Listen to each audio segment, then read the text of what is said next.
Beats Planet.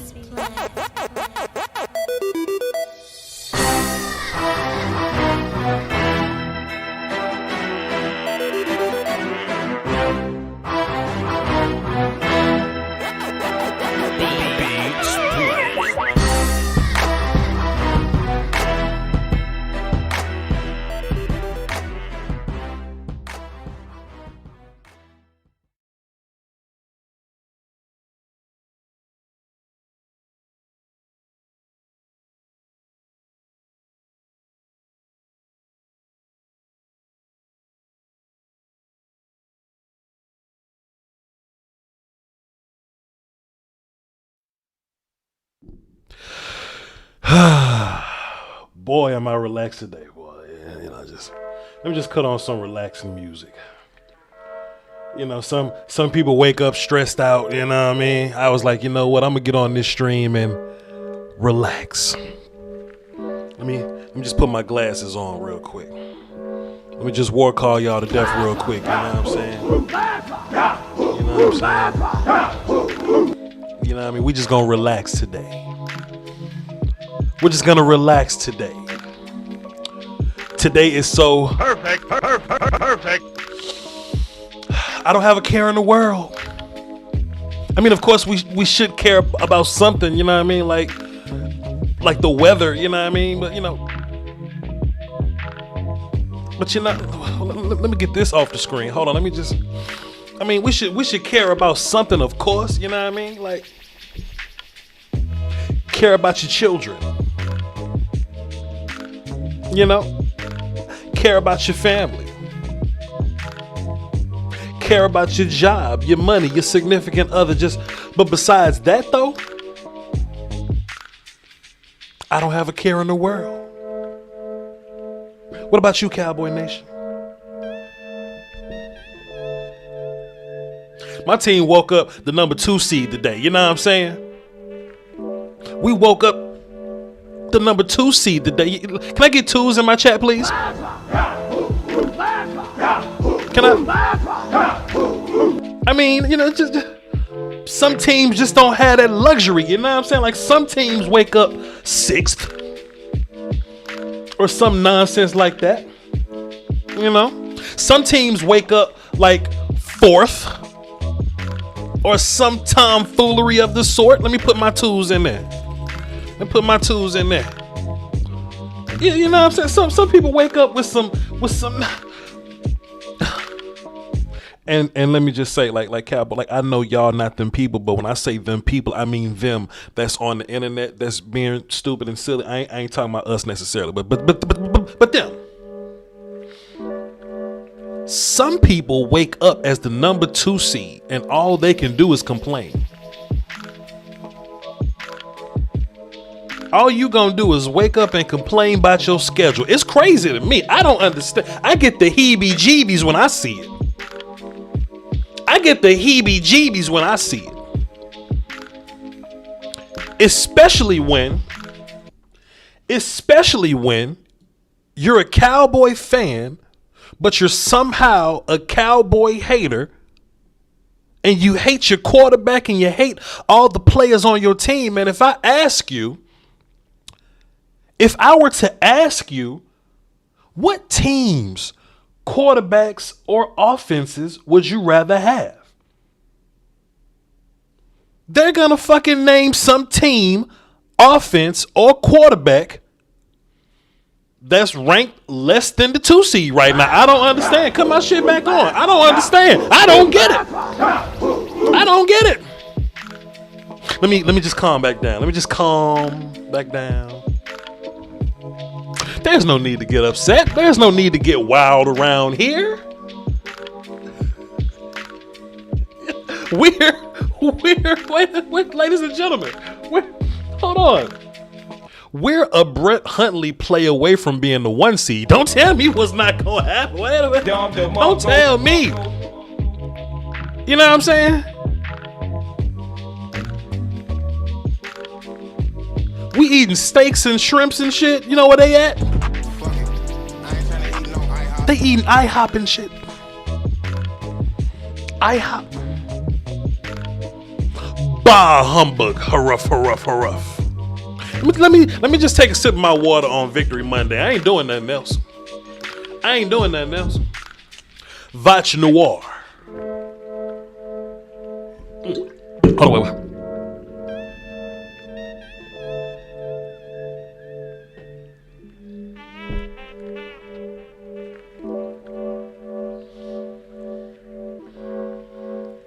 Are you kidding me? You think the Tampa Bay YouTube was playing the saxophone this morning? Let me run that shit back. Hold on. All that shit at?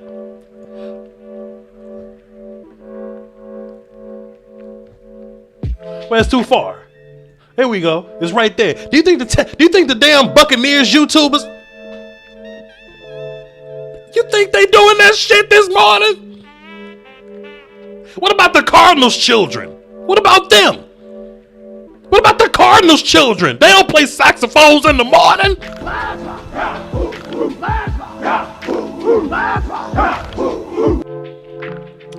Listen, man. Listen, bro. Slowly but surely. Slowly but Eagle Shirley. I'll take it about 150. Y'all heard that motherfucker went. Listen, man. Slowly but Eagle Shirley. We're going to put us at about 1. That's cool. Apply. Okay. Listen, chat. Listen, bro. We have a lot that we could be upset about. We have a lot that we could come in here and say right now. At the end of the day, you're 10-4 and you're the number 2 seed in the NFL, bro. And it's not because of luck. It's not because of luck. The name of the game is dominoes. You know what I'm saying? So you play to domino. You understand? Like that's what, you know. So you want to play the name of the game. See, it's crazy. About a week ago, some people couldn't fathom the idea that the Cowboys can get the 1 seed. And you mean to tell me we're a Brett Hundley 2-point conversion away from being listen, bro. We control our own destiny, ladies and gentlemen. If it is in the cards, it is on us. We have a big test in the Arizona Cardinals, and I kind of like how the schedule is playing out, right? We have an opportunity to fix our mistakes. What was we talking about a couple weeks ago, right? It was like, hey, man, look, if the season's over in 14 weeks, we in deep shit, but it's not. Let me work all that, bro. Like, it's not.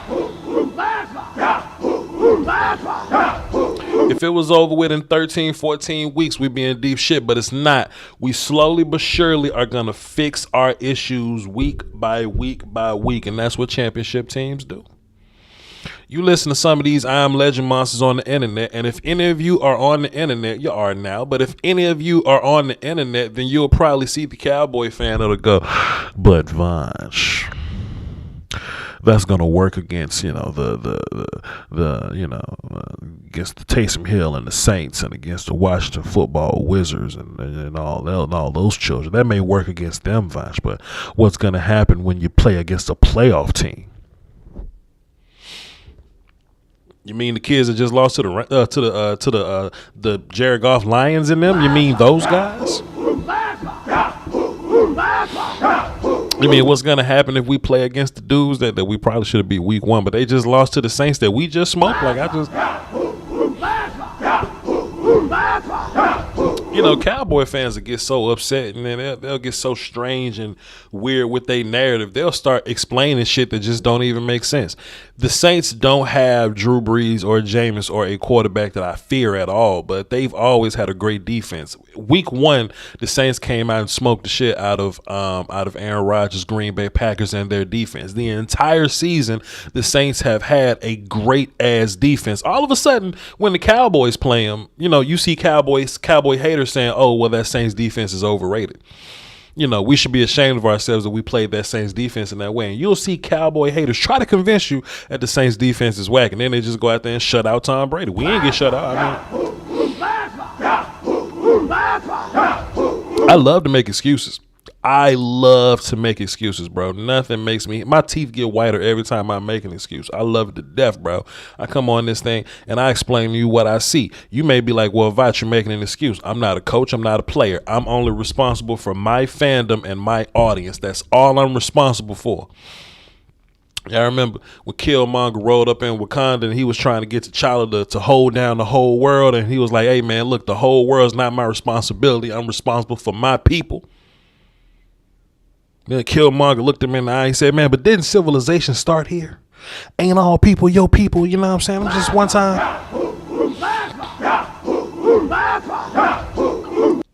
Listen, my audience, y'all are my people.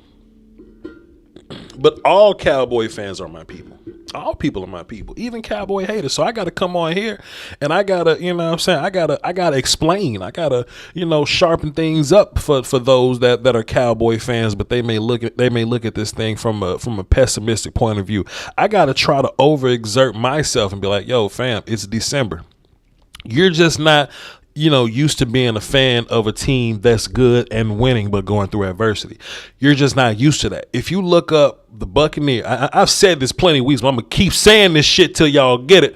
If you look at the Buccaneers, the Chiefs, you look at those Patriots teams, you look at those Eagles teams, before they won the Super Bowl, December was hard. There's a whole September, October, and November of film out on you. We have a good idea what you're trying to pull off and who you are, and it is difficult. That's partially what makes playoff football so hard, is that by the time we get to the playoffs, we have an entire book on you. You know what I mean? So if your offense starts off a certain kind of way, then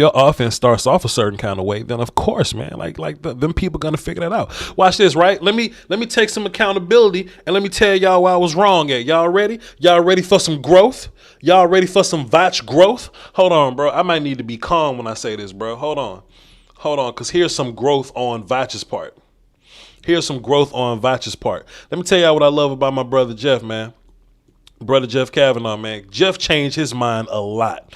And, he was on the radio the other day, whatever. His co-worker was like, yo, but Jeff, why you change your mind so much? Jeff said, man, look, I get presented with new information and I change my stance based on that. There's nothing wrong with changing your mind. Let me cue up my music and tell y'all how I was wrong and how I've adjusted my stance on things and the new information that made me do that. Watch this.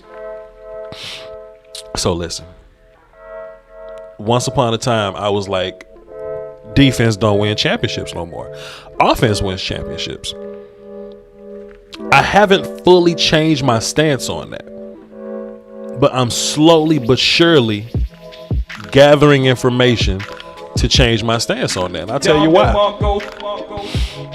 Because I've never been a part of a championship team before. I feel like this is a championship team, right? I've never been a part of a championship team. You know what offense is? Offense gets you to the playoffs, right? It's your offense's job to get figured out by the end of the season. That's how this works.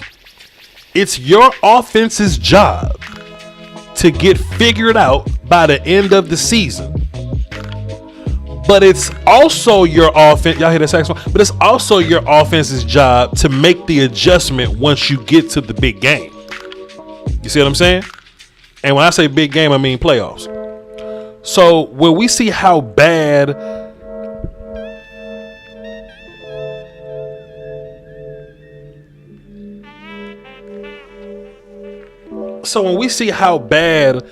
the Buccaneers were on offense in the playoffs, or how weird the Ravens offense was, or the Chiefs offense was, or just pick an offense, right? Offenses are supposed to get weird this time of year. Why? Because offenses is kind of like robotic. You know what I mean? Offense, we have to make sure that the quantum adjusters are perfectly aligned. We got to make sure this is perfect. We got to make sure the fuel levels are on top. You know what I mean? It's so much intricacies to where if there's one thing wrong, your offense goes wrong. And it's easy to manipulate that. If I'm watching film on the Cowboys offense, the Buccaneers offense like we saw yesterday, the Cardinals offense like we saw yesterday, the Vikings offense like we see many times, right? If we simply, as defensive coordinators, right? If we simply look at those offenses and just find a way to expose one thing, the whole thing flips, right? If we take advantage of offensive line mismatch, if 66 is out there and they can't make outside runs, if we pressure and do this, if we take away 19, the whole offense will change. But that's with any offense, whether it be Bucks, Cardinals, Rams. The Rams was whack for a whole month. Rams ain't win a game in a month because one thing can slowly but surely affect your offense. You know what doesn't get affected? Because the structure of it plays totally different than offense plays. Structure-wise. Think about how you win on offense. You win on offense with precision. You win on, especially in the NFL, with precision, timing, and spacing. If you think about any successful play, it comes down to precision, timing, spacing. That's offense. Defense is kind of just whooping your ass. You know what I'm saying? That's what makes it different. That's why the Bucs were so successful versus the Chiefs last year. They just kind of showed up and whoop ass. Tom Brady was whack all year, the whole playoffs. Tom Brady played a whack ass Washington football team and barely scored on them. They played a Saints team with an old noodle arm ass Drew Brees and they barely scored on him. He threw the ball to the Packers, 3 times? They had to run the football to win that game. It was tough, but the offense was indeed compromised. Tom Brady wasn't even good in the Super Bowl. They had to run the football. Tom Brady got like 200 passing yards or something, and he threw the ball in the end zone when it was wide open. But the run game made it work for them. The defense was the difference. Even the Chiefs, Chris Jones had to show up and be who he was. You know? All them Patriot W's, the Patriots wasn't blowing people out. The Patriots was winning 14-3 versus the Rams. The Patriots was goddamn, you know what I'm saying? The Patriots was barely pulling games out. The defense matters. Why? Because you can't structurally expose a defense. You got to execute to beat a defense. If you can't block Michael Parsons, what you gonna do?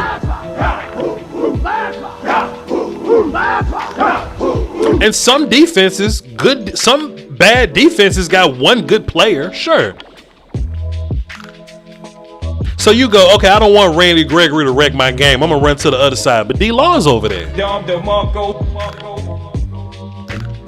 I can't get outside because y'all too fast. I'm gonna go up the middle. Neville Gallimore's in there. Oso Digizoo's in there. Triss in there. Carlos Walker's in there. You line up against the Cowboys, you go, you know what? I'm just gonna throw the ball. No, you're not. No, you're not.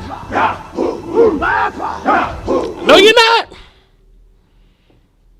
Everybody in our secondary got an interception, bro.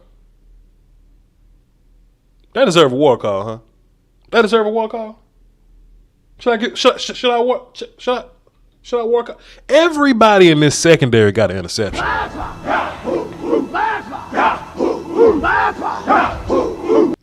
Curse, J. Lou, Brown, KZ, Hooker. Diggs got 10 of them, man. Man, what we doing, bro?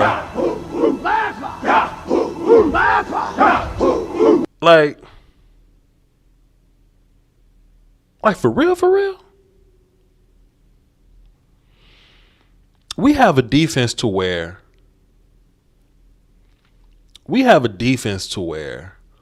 Osa Odigizua and Tristan Hill go on the COVID list. And we go, you know what? Carlos Watkins and Justin Hamilton is just fine.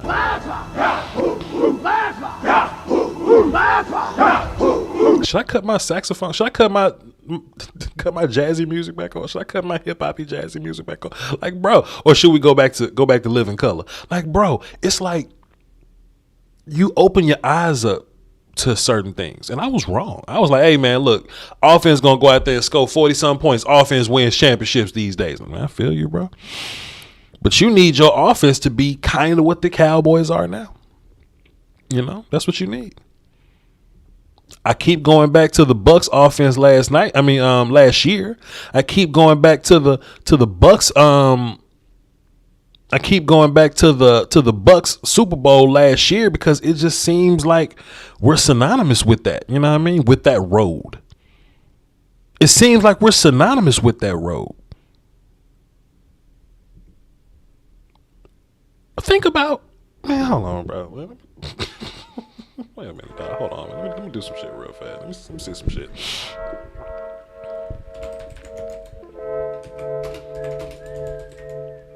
Hold on, bro. We ain't doing nothing else. Chat box. We relaxing. We the 2 seed. We ain't doing nothing else. Come on, bro. We ain't doing nothing else. Hold on. Hold on, bro. Hold on, bro. Wait a minute, bro. All right, so Pete, y'all ready? Listen to this. This was the Buccaneers offense that night. In the Super Bowl versus the Chiefs, right? The Super Bowl versus the Chiefs. This is what the Bucs stats were. Tom Brady was 21 for 29, 200 yards, a very safe game. He got to the red zone and threw 3 touchdown passes. They made their money running the football. Fournette got 16 carries for 89 yards. Ronald Jones, the backup, got 12 carries for 61 yards. Fournette got a touchdown also. We look at Rob Gronkowski here. And this is really going to make y'all ass itch if y'all listen. Everybody just listen. Tight end Rob Gronkowski got 6 receptions for 67 yards. And two of those goal line touchdowns came from what's his name being, Leonard Fournette had a catch. This was really gonna shake y'all up. Y'all ready? Chat, y'all ready? If y'all ain't ready, hey, listen. Let me just get my war call ready too. Number 1 receiver Mike Evans had 1 catch for 31 yards in that game. Antonio Brown, in which I would imagine he'd be the CeeDee Lamb in this situation, he had 5 receptions for 22 yards and a touchdown. Chris Godwin had 2 receptions for 9 yards. That's probably what a Gallup game would look like. You know what I'm saying? Besides the other tight end, Cameron Brate, who might be what Blake Jarwin could be, nobody else had catches. Interesting. Let's keep scrolling though, because we ain't doing nothing else. We're enjoying each other's company. And Ndamukong Suh got a sack and a half. Shaq Barrett got a sack and a half. Cam Gill got a sack here. Devin White got an interception. Antoine Winfield got an interception. That strangely sounds like what a Cowboys defensive and offensive game log looks like these days.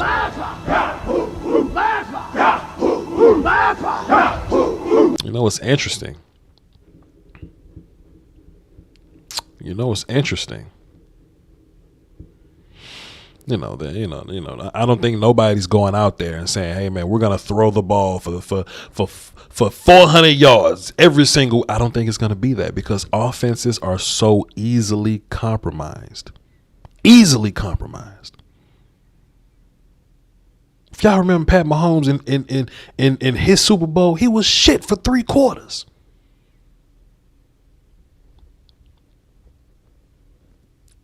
He was shit for 3 quarters. Who is this? At Carigi in the chat box says Voch overusing those war calls a little bit. My bad. My bad, bro. Man, I apologize, man. I get carried away, man. I get a little carried away. But bro, man, listen, dog. In order to be champions in this game, in this league, in this world, you got to play advantageous defense. You either corny or an opportunist. You understand? You got to play advantageous defense, bro. And you just got to live, bro. You just got to live on offense, bro. Eric Harrison said, press war call again. You just got to live on offense, bro. You just got to live. We say Dak been playing bad. Dak hadn't give us a game where he got 100 and something passing yards or something like that. He ain't giving us that. Dak came out with 115 passing yards and 3 interceptions. Dak ain't been doing that. We're criticizing Dak and Kellen based on our expectations. We expect to be a 500-yard offense. But in real life, we probably not going to be that. So what we need to do is we need to embrace the grind. You hate the saxophone too, don't you? If you hate the war call, you bound to hate a saxophone, sir. Please. Listen, man. G Potter said press again. Listen.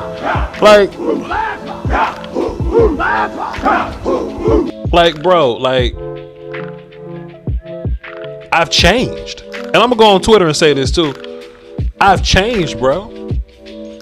Yes, the offense still need to be able to score you points. And I think we'll do that.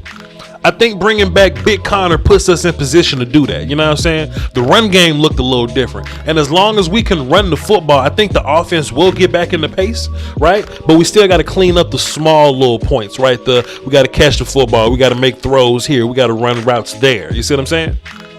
We got to block people here. You know what I'm saying? I think once we fully, and get Tyron Smith back, I think once we fully make those adjustments, I think we'll be fine. I think we'll be fine. But if you run into these Cowboy fans, bro, I don't care who you playing. If you running into these Cowboy fans and they're just assuming that, hey, man, we should be putting up 400 yards and 5 touchdowns. I don't think it's going to be that way, man. This is a different kind of grind that we're dealing with. And I'm being totally fair to them. I understand that this is uncharted territory for many Cowboy fans, right? I understand that this ain't some place that we've been very often. So I gotta, I gotta temper my expectations how I'm talking to some of y'all, right? I just can't come out here and talk to y'all like, you've been champions your whole life, because we haven't. So we got to make the proper adjustments as a fan base to bro. I've said this before. If you ask a Patriots fan, when they was going through their little Super Bowl streaks or whatever, and they offense will look bad, they team in general would probably look a little bad. They don't panic, bro. They like, we done it once. We'll do it again. As fans, we just have to build our confidence in the idea that we can do it again. That's all I'm saying. You know what I mean? With that being said, bro, Manscaped promo codes, man. Y'all want 20% off. Voch 20. It's right there, man. You can't miss it. Voch 20. Got the victory water on a Monday. You know what I'm saying? The damn Sir Voch goblet. You know what I mean? Hold me down, y'all. And if you want to call into the show, man, numbers on the screen right there. 202-926-1127. Access code 309-104. Man, it's a beautiful day, man. It's a beautiful day, and I just want Cowboy fans as a whole. I know y'all good. The ones that's watching this show, the ones that usually rock with me. It's some skeptical, pessimistic people in the chat box, but it's cool. I love y'all too, man. I'm here to convert y'all. You know what I'm saying? If you hear somebody say I don't really like Michael Jackson's music, I mean, you could shun that person, or you could make them a playlist and help change their mind. You know what I'm saying? I was talking to my cousin the other day. He's like 18, and he don't understand when I say like Lil Wayne was the best rapper in the world for a decade or whatever. You know what I'm saying? I could have hated on him, but instead I made him a playlist to help him understand. You know what I mean? So when I see Cowboy fans that's not really understanding, or to be fair, we just disagree. So I'm not gonna say you don't understand, but they're just not seeing it big picture like I'm seeing it. I could hate on them, but I would rather love and embrace on them, bro. Something else bothered the shit out of me, bro? I was in my chat box last night. Yesterday watching the game. And if y'all was in my chat box, just let me know if y'all saw this, right? I would see people, and I saw it on Twitter also, so y'all probably saw this too. To where they was all like, damn, man, we can't stop Saquon Barkley. Damn, Saquon is gashing us. Like, y'all PTSD is so bad. Saquon had 15 carries for 50 yards yesterday, and y'all thought you was getting gashed. You thought you was getting gashed. Mike Glennon went out there and made a handful of throws, bro, and y'all was like, oh my God, look, our defense. Mike Glennon was 13 for 24 for 99 yards and 3 interceptions, bro. You kidding me? You kidding me? Are you joking me, bro? Are you joking me, bro? Listen, man, you can't let your PTSD take over, bro. You got to enjoy this thing for what it really is. Kyle Rudolph played for them? Who knew? Oh, shit. I ain't know Kyle Rudolph played for them. But Bernard McKinney played for them? Damn, who knew? Oh, shit. Reggie Ragland played for them? Where the fuck was y'all at? When we was beating y'all ass. Come on. Oh, shit. On paper, the Giants defense ain't horrible. On paper, you know what I mean? Like Leonard Smith, Logan Ryan, Julian Love. I was a fan of Julian Love coming out. Azeez Ojulari, Danny Shelton, James Bradbury, Quincy Roche, Bernard McKinney, Ellison Smith, Reggie Ragland, Dexter Lawrence. They got some Xavier McKinney. You know what I'm saying? They got some cool guys over there. Where the fuck was y'all at? I don't know. Let me read. Hold on. I got to read Super Chats, bro. I got to pull up a separate screen for Super Chats. Because they don't always, because they don't stay in the chat very long. I got to, let me see, because I love y'all too. Let me go to studio. And we got 630 people. Yo, man, person who don't like my super chat, my war call. I know you say that I'm playing it too much, man, but I don't know what else to do right here. I just don't know. We got 630. We got 630 people watching live, man. I don't know what you want me to say, man. I apologize. Not really. Let's see who we got here. We got. This is hilarious. Eastside Harold dropped a deuce in the super chat and says fluke ass 10-4. Do I have to put this shit back in black and white and put my glasses on? Do I have to put this bitch back in black and white and put my glasses on, sir? Appreciate you, Eastside Harold. B We dropped a dime and says we in this bitch, Voch. Let's go Dallas Cowboys for life. Playoff energy. Let's go Cowboy Nation. Appreciate you, brother B We. Jay Johnson drop 5 says, Voch, my birthday today and no one can tell me nothing. We the number 2 seed. Straight up, we them boys. Hey yo, Jay Johnson, I know somebody in my chat box don't just want me to keep playing the war call, sir, but it's your birthday, man. Let me just go ahead just one time. I'm sorry, person who didn't want me to keep. I'm sorry, man, but I don't know what else you want me to. All right. And sleazy drop 5. Hold on, sleazy the block captain, sir. Sleazy drop 5 says I haven't been able to stop by for a live for the live game videos. It's better listening to you in the chat during the games. Just a thank you. Hashtag war call. Hey man, you hashtag the shit. I'm just gonna listen. I didn't do what you did. I didn't do it. I didn't do what you did. You hashtagged this. I didn't hashtag the war call. My bad. And Mr. Jab came and dropped the dub and says 10-4 war call. Hey man, Mr. Jab said give a war call. I'm sorry, Mr. Jab. Mr. Jab says 10-4 war call. Number 2 seed elite defense war call. I'm just gonna do it again. War call. He says smash the Saints. War call. Smash the Saints. War call. Undefeated in December. War call. My bad. I ain't gonna press it no more. And he ends his super chat by saying 8-1 against the NFC. War call. All right. That's the last one, I promise. That's the last one, I promise. Last one. It's the last one, I promise, man. It's the last one, I promise. But we really do control our own destiny, man. We control our own, you know what I'm saying? So, hey, we just got to take care of business with these last 2 scrubs, and we got a heavyweight fight, which I like because it's going to be really good practice. Like it's going to be really good tough game practice for when we play against the Cardinals. So that's 3 games that we really, really need to take care of our business, and we'll be just fine. All right. JJ the Mind came by and dropped 5 with super chat. Says, "Hey Voch, go take a look at Kyler's stats." Let's go look at. We ain't doing nothing else. What we doing? We ain't doing shit. Cardinals versus who they play? The Lions. Who they play? The Lions. Zo1 Fitness dropped a deuce super chat. Says, "Insert something here." Hashtag war call. Hey, hey man, listen. Hey, I'm not pressing it again. Look, listen. I am not gonna press the war call again. You understand? I'm not gonna do it again. Y'all just gonna have to understand. Kyler Murray threw the ball a lot. He was 23 for 41, 257 yards. That's a lot of throwing, brother Kyler. 1 touchdown for 1 interception. Colt McCoy was somehow 6 for 9 for 56 yards. So there you go. What was Jared Goff?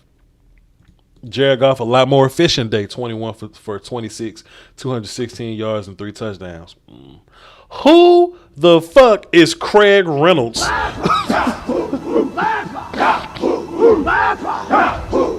Bro, there's a Lions character that got 26 carries for 112 yards. He averaged 4.3 yards a carry, and his name is Craig Reynolds. Who in tarnation?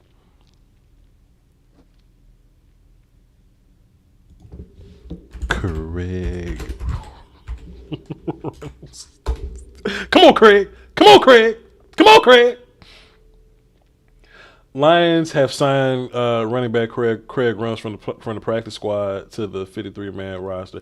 Bro, it's the fantasy football playoffs, bro. You're not allowed to just bring out motherfuckers named Craig Runs and just expect to use them like that, bro. We cannot.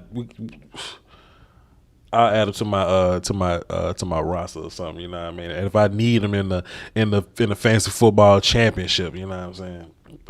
Somebody said Craig Runs is made up. That's a made up. He used to work at. Did he really used to work at Kroger? Craig Reynolds sound like a name of a person that used to work at. Come on, Craig. Drummer Can drop 5. It says Diggs 10 interceptions. War call Dan Quinn. War call D-Law. War call Michael Parsons. War call salute. Ronald Russell drop 5. It says in control. Hashtag war call. I'm just gonna listen, man. Look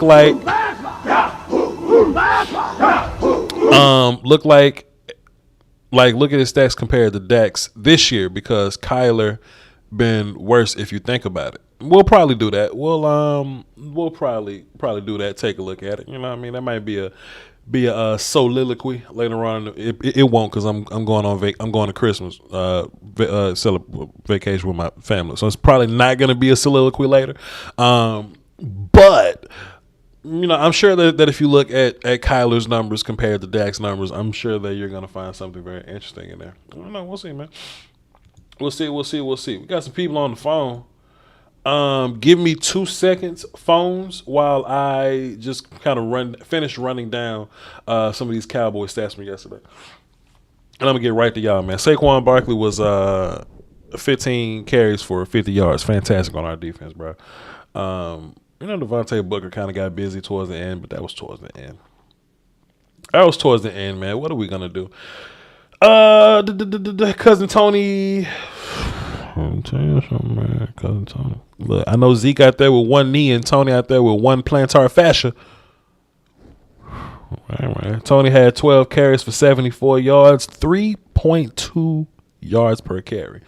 Zeke had 4 more carries with 22 less yards. So Zeke was 16 carries for 52 yards. He had a touchdown, but put a little bit of ice on that plantar fascia and we'll be fine. Dalton Schultz had 8 receptions for 67 yards and a touchdown. Good to see him back. And I think, you know, slowly but surely getting him back involved in the offense will help the overall offense. You know what I'm saying? Martin Hernandez just says, this stream just made my Monday in the office better. Let me give you a war call. Guys, stop. I'm not supposed to be war calling, man. Damn, I'm pressing it too much. Stop.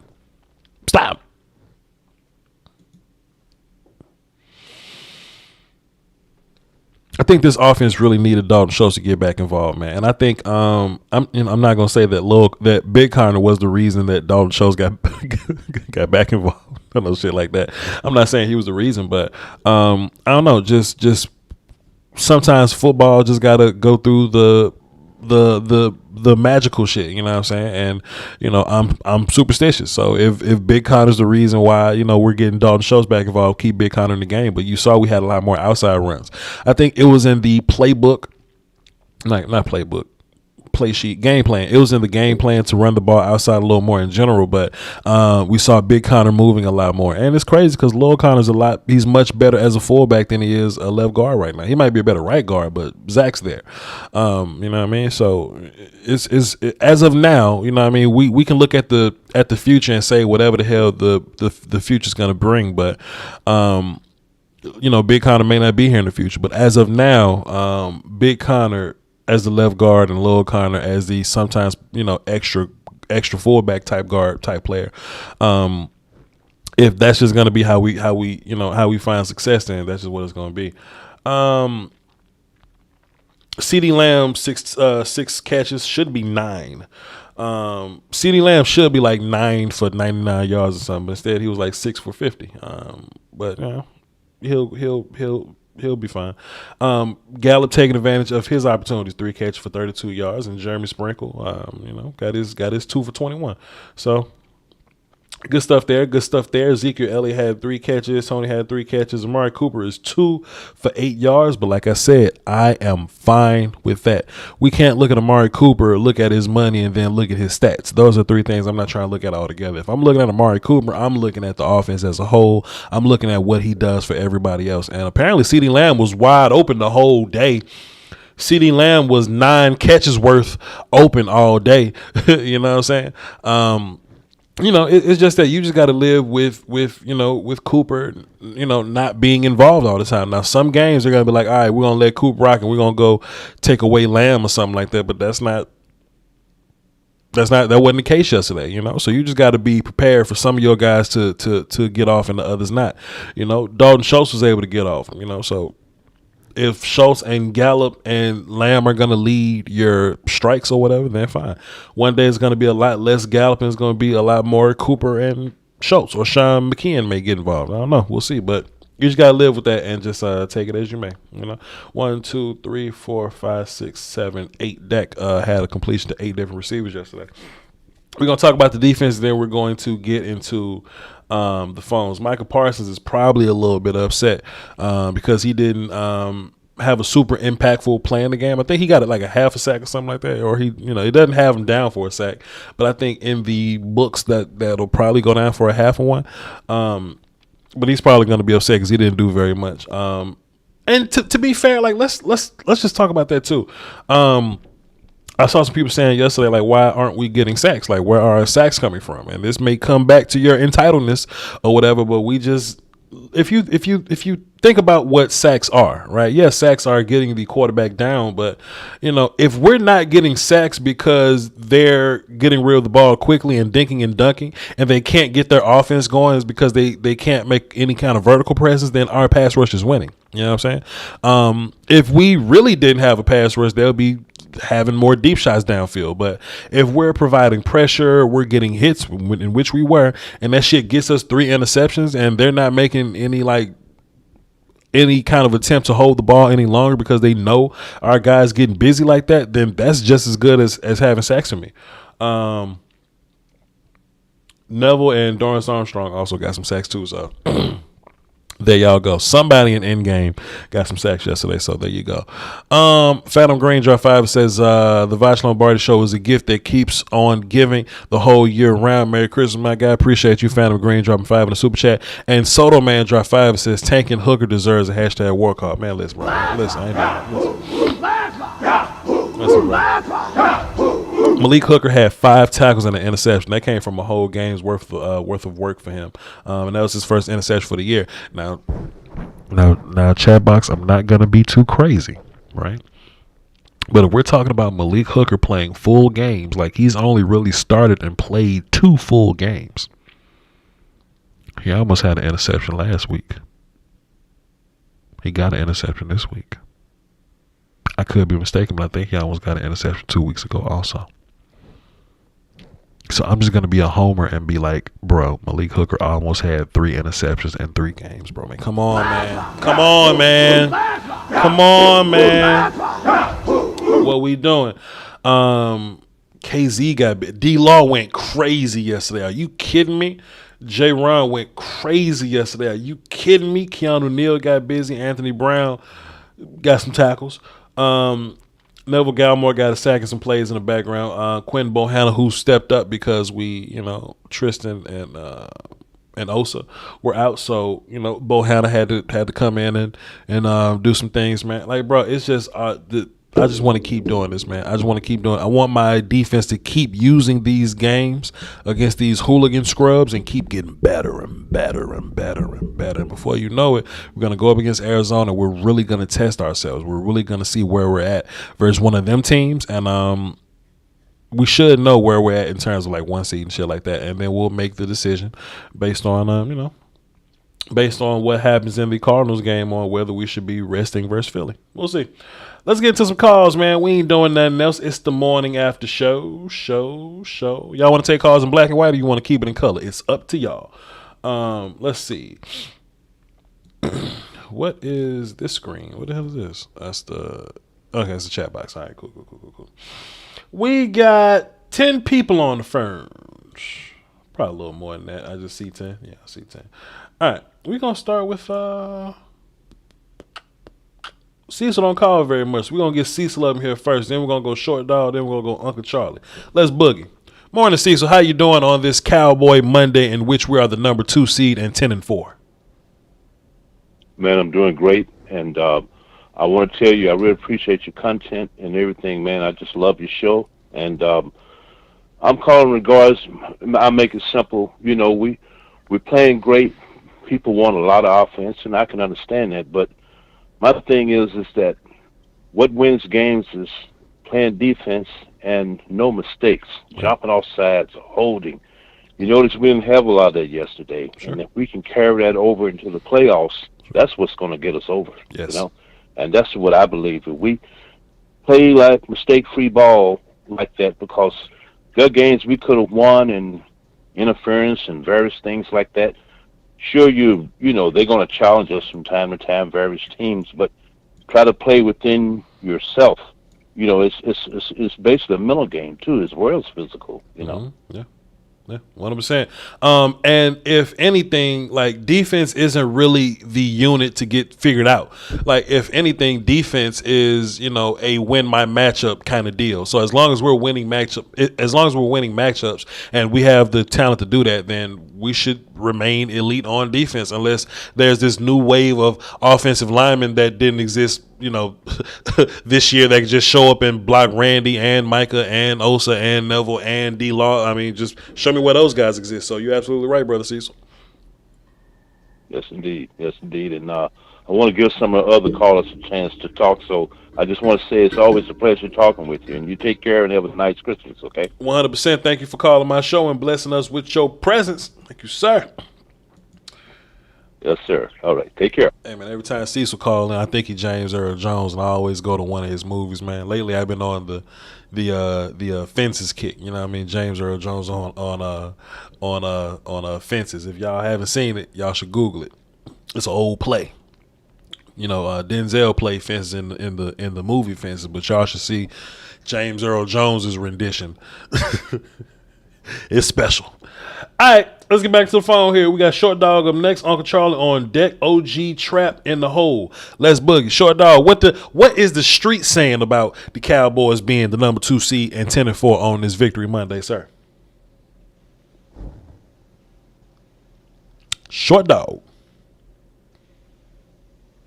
Short Dog. You got me, Voch? You got me? I'm sorry, I was on mute for you, bro. It's all good. Beautiful day today. Go ahead. Beautiful. Go ahead. I got you, sir. Go ahead. 100%. Go ahead.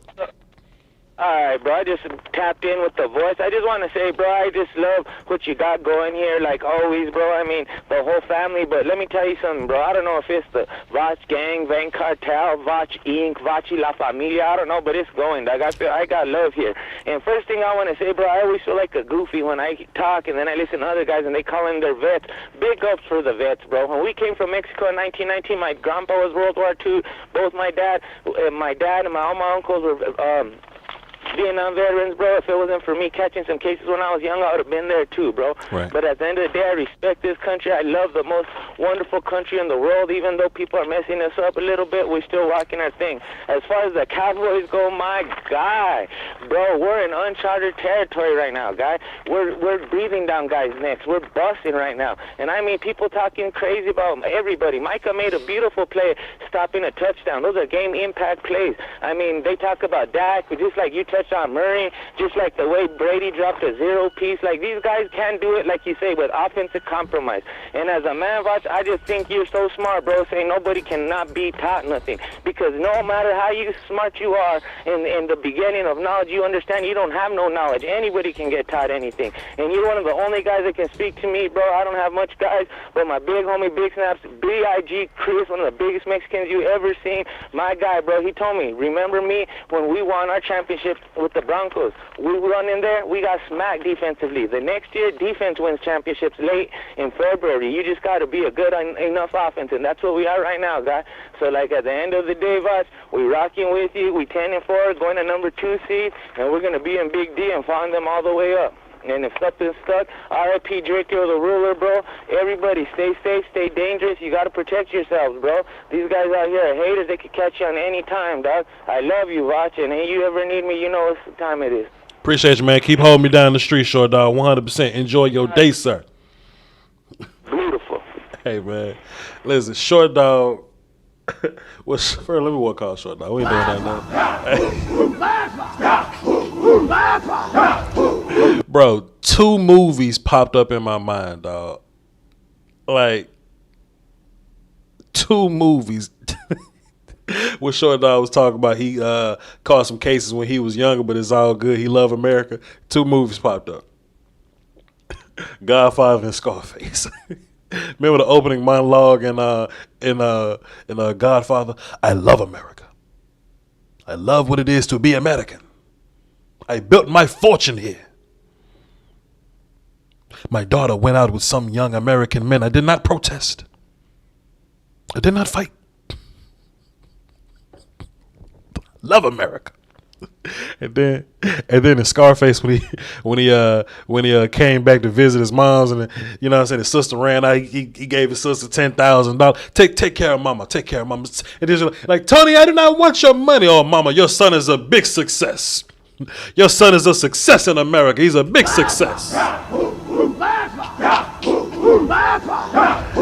Shouts out to my guy Short Dog, man. There's a lot of little spam going on in my chat box, man. I don't know if I like it. I don't know if I like all the spam that's going on in my chat box. So let me just say, man, yo, chat, please don't spam my chat. I beg of you. I don't ask for much. I don't ask for much. We got Uncle Charlie up next. Set it off, Chris on deck. We'll go to OG Trap in the hole. Let's do it. Uncle Charlie, what's good with you? What's up, nephew? What's going on? Man, your phone. What's happening, man? Your phone sound great, man. What, you got a new phone or something? I didn't have a new phone, nephew. It's just a part of the house I be going in and talking in.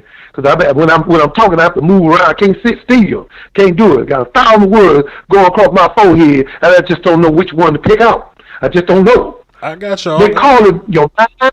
They call it your mind being in pieces. But let me tell you something, man. Go ahead. Let's just be honest, nephew. You done broke this thing down. And let me just say it to Short Dog. Let me say, Short Dog is a man's man. I love that brother, man. And if he called me and said, Uncle, I need your help, I'm on the way. But don't take his kindness for weakness, because he'll get at you. And that's real, recognized real. So I'm going to say that. But you've been breaking this thing down and being very positive. And, you know, this is who you are. This is why you're the greatest of all times. But let me just say this, man. Let's be truthful. The defense is lights out. Sure. But let's not fool ourselves that that's the only thing going to get us to the Super Bowl. It is not. That is having some kind of issue. I don't know whether they have a communication issue with the receivers, but in that defense, CeeDee Lamb needs to be called to the table. You dropping balls, bro. Yeah. I don't mean no harm, CD, but you know you missing more. Yeah. I'm telling you the truth. Yeah. And then we need to start making a focal point on Amari Cooper. Let him break this defense down with his routes. Right. I don't understand why that's going on. I need to ask you that question. Why is Amari Cooper not being targeted more? That's my question. First and foremost, let me just say you're absolutely right in the fact that, you know, Dak should be playing a little bit better. But on that same token, I think Dak played a lot better this game than he has in previous games. We still not perfect as an offense, but we are making slow improvements, slowly but surely. And that's really all that matters. Besides that, though, why hasn't Cooper gotten more involved? Well, I think, you know, teams understand, and, you know, pardon me, I haven't watched the film yet. I'm gonna watch it early in the morning, so I'm gonna have all your real answers. But just me assuming Cooper's not getting involved because I think teams don't want to get smoked by Amari Cooper. You know what I mean? Like let me watch the film to confirm that. So don't just you know, take my word for it right now. But if I look at a stat sheet and, you know, Schultz got off and Gallup got off and CeeDee Lamb could have had 9 catches, then and Cooper has 2 catches, in my mind, then that just means that they're just trying to take away Coop. Sometimes when when Dak makes his reads, he goes through his reads real fast, right? So if Cooper is even covered for a second, Dak will go to the next guy. Some teams to where they have a number 1 dude. Think about what like San Fran does with Deebo Samuel. If Deebo not open on the very first look, they may wait an extra second or 2 for him to get open because their offense lives through him. And if Deebo still can't get going, they'll put Deebo in the backfield and run the football with him. That's how it goes. We don't have to do that necessarily because we don't just live through only Deebo Samuel. We got 7 guys that we can live through. So if Coop's not open, it wouldn't make sense to force Cooper the ball. You see what I'm saying? Just let somebody take that pressure, that take that pressure from somebody else, put it on Coop, and we just hit the open guy. That just happened to be Dalton Schultz and Michael Gallup this week, Well, you know what, nephew, you 100% right. But like you said, let's deal with the truth. Sure. Because we all know the mafia is the only organization will fire you and let you still work for them. And then you find yourself in Salt Lake water with some cement shoes on. Yeah. This is how it works. We have to tell the truth. We have to tell the truth. Once you tell a young man, hey, you on the wrong road, you're doing the wrong thing, hey, you need to sit down somewhere. You need to get your education. You need to learn. Mm-hmm. Then he ends up in the interrogation room. And what did he say? He don't say I'm not guilty. He said, I want my mama. Your mama can't help you now. That judge will know when he gives you 30 years. That's who's going to help you. And let me just say this in closing. Let's tell the truth about this Dallas Cowboy offense. We're going to have to get a little bit better on offense. And that's just plain and simple. But when you got a raccoon, a rabbit, and a squirrel on the other side of the river, and they're trying to get across, and the only way they can get across is on the alligator's back. Well, the alligator said, okay, I'll take you on over to the other side of the river. So he picked the rabbit up, took him on over to the other side of the river, he said, thank you, Mr. Alligator. I sure appreciate it. Then he went back and got the squirrel. And he took him across the river. He said, thank you, Mr. Alligator. I appreciate it. Then he went and got the raccoon. Took him across the water. He said, thank you, Mr. Alligator. And then he turned around and ate all 3 of them. Why? Because he's still a damn alligator. And they should have known that when they got on his back. Now, we're going to have to stay on Dak's back and let him know, hey, you playing like some mugs. Straight up. And you need to improve, bro. And these receivers need to catch the ball. And that's all I got to say. And I love you, nephew. Why would you trust an alligator? At the end of the day, he's still gonna be a damn alligator. Appreciate y'all. Great call. Yes, sir. Great call, man. Hey, man, listen, you have got to respect the species that you're dealing with. You gotta respect the species that you're dealing with. You know what I'm saying? Now, if that's a metaphor that Dak will be back to being Dak one day, then possibly that's what that means. But let me just keep thinking about it. We'll just keep focusing on it. You know what I'm saying? We'll just figure it out slowly but surely. Let me see. Oh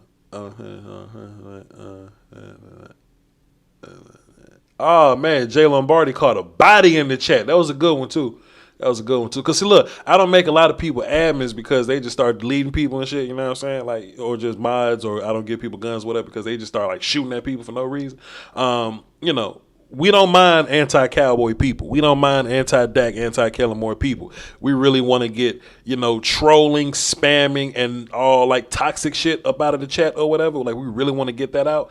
And, Jay Lombardi just catching all the bodies. I'm just seeing, I'm like, man, is he abusing his gun right now? And I go back and check the comments that he's shooting up, and I'm like, yeah, there's some good shit for Jay Lombardi to be shooting up right now. So shouts out to Cuzzo. He's using his gun properly. We're using his gun. My word. The accuracy and the speed in which he's shooting at these goddamn people. Oh, my goodness. Who I said? Let's go to Set It Off Chris, see what he talking about. Yo, Chris, at the end of the day, the alligator is still an alligator. and you shouldn't have trusted him. Follow behind Short Dog and Uncle Charlie only because I'm privileged. Am we following them dudes? Because I'm over here in tears. Yeah. Driving. Yeah. Talk about this alligator, man. Uncle Charlie, man. Listen, man. If you listen to this show, everyone knows that the national treasure of this Dallas Cowboy community is, Uncle Charlie. Man. Good Lord. Man. That's about 5 years of wisdom he just dropped Man. in that last piece. Man. Without question. Hey, man, another beautiful victory Monday. Yes, the water's still cold, yes, and everything's great, man. But I was listening to the young stallion himself, Yeah. Skywalker Steel today, and he had a guy made a point, man, about the offense. And what he was saying is, by putting CD on the outside and putting Amari inside in the slot would help because of the experience, route running precision that Amari has to get him more open. And it kind of had me say, dang, I hadn't thought about that one because we've always had a CD in the slot because he's a mismatch. And at the end of the day, you go catch a civilian out there at one of those three slots. But I think now that the game has got more precise, offense has been so good for the last 6, 7, 8 weeks, and you turn around and you put Amari in the slot to work against some team's third corner, I mean, that's mismatch all night. And then continue to work CD over the top and Gallup doing what he's doing. I just continue to think that this offense is, as you know, as Kellen is stirring the room and getting everything from the bottom up. We got 3 more games, and then we ready for playoff form. Sure.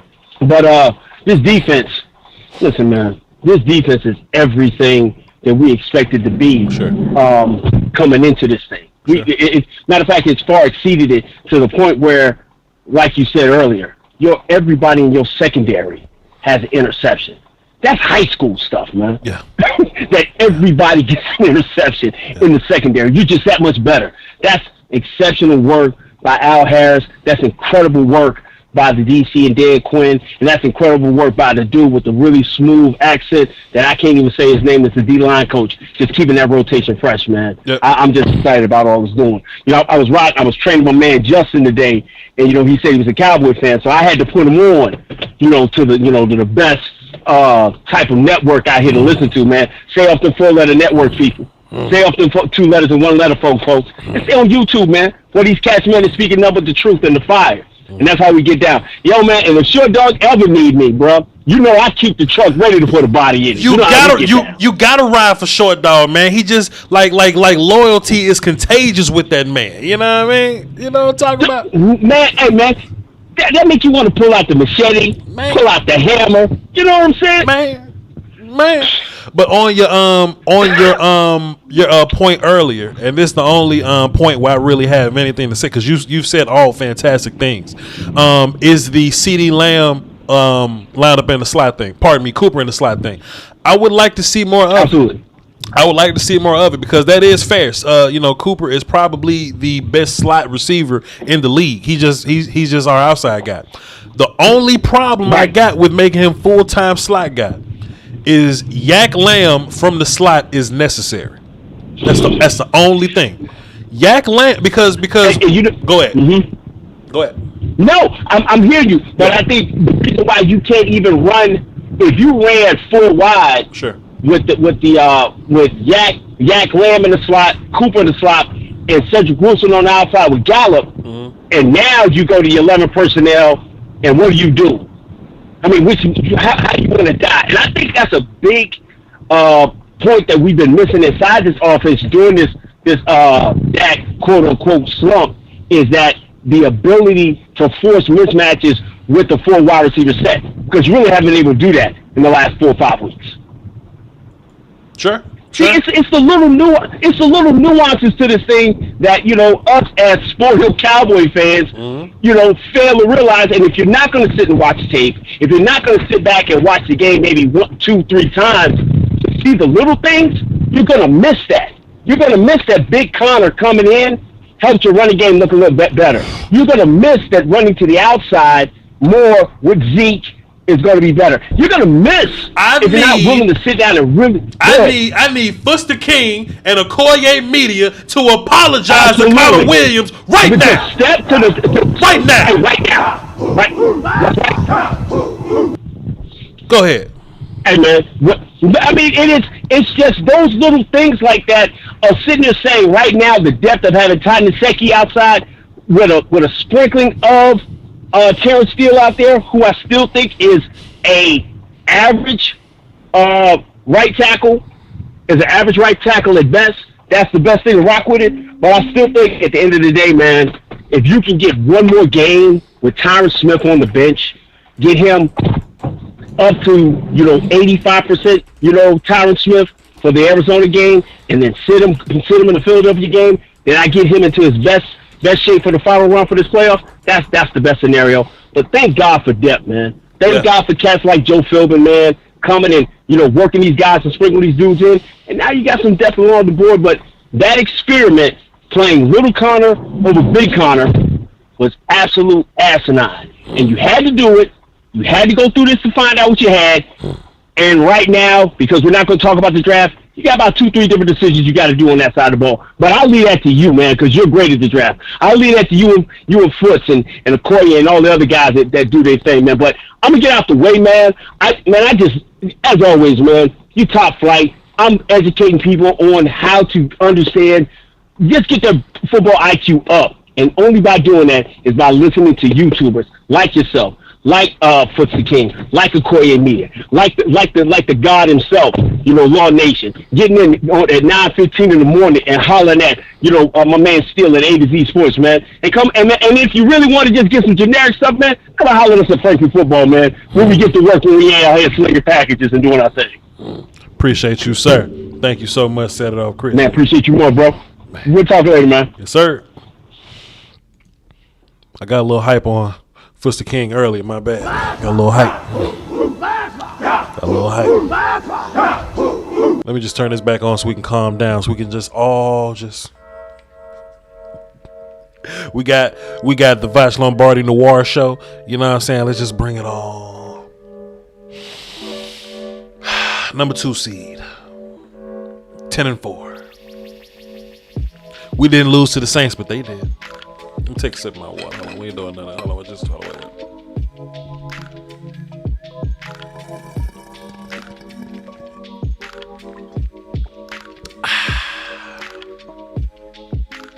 Just go.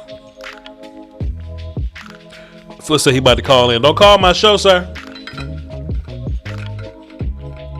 Don't call my show, sir. I don't want none of your tomfoolery up in here. I don't want none of your tomfoolery up in here, sir.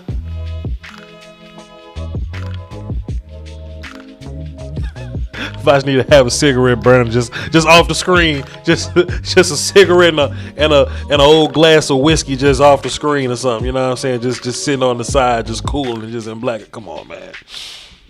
Let's see. Let's get Drummer Cam on the phone. Oh.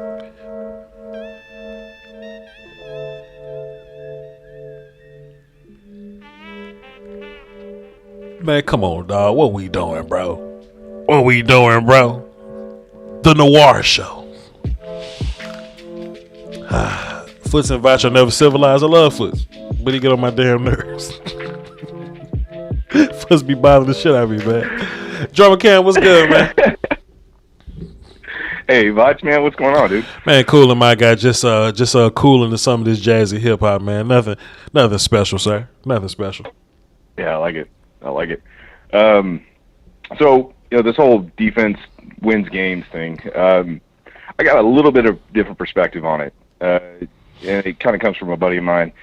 I say this: defense doesn't win games, points do. Sure. However, defense makes those points matter. Mm-hmm. So when your offense is moving the ball and puts up points, whether it's 3 or 6, right?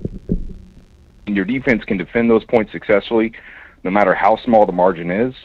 You have a winning football team. Sure. That adds up to me. Sure. Each possession is a brick to build with a brick to build with and a bar to learn from, and that's what we're going through right now.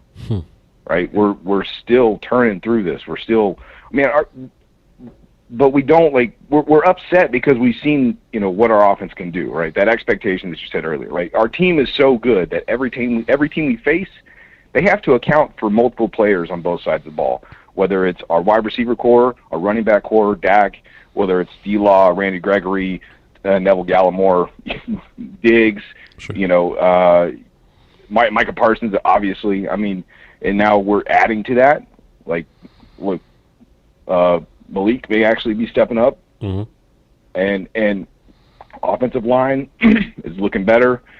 Connor Williams back in there, big Connor doing a good job. Didn't get any holding calls. That's looking better, right? We're learning from our mistakes. We're building this brick by brick, right? Sure. We're learning this as we go, but this is why I love football, right? Because it's such a team sport, right? You have the stars, but without all the players knowing and executing their jobs, the team's not going to win. They're going to fail. But when you have multiple stars, it makes other players around them better because they get opportunities. And those opportunities build confidence. And then the next guy gets another opportunity, and he steps up, and it builds his confidence, right? And then we just see this rotation. And this is what we're seeing on our team right now. The offense had it early. The defense is getting it in, right? Really, really good. These guys are stepping up next, and it's making them more confident in their play, but they're proving it. They're proving it on film, and they're doing their jobs, and they're holding themselves accountable.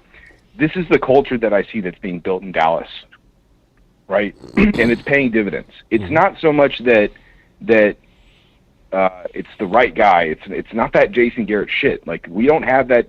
Drop the PTSD on that. We don't have that culture anymore. It's gone. What Mike McCarthy and Dan Quinn and Kellen Moore are doing is creating opportunities for everybody to play and step up. And that is what you're seeing with on the defense, hand and fist. Over, it's crazy how many turnovers we are getting every single game because they are defending the margin of points that our offense is putting up, and that is equal success. We have nothing to be upset about. We have nothing to be upset about. The offense is going to work itself out, man.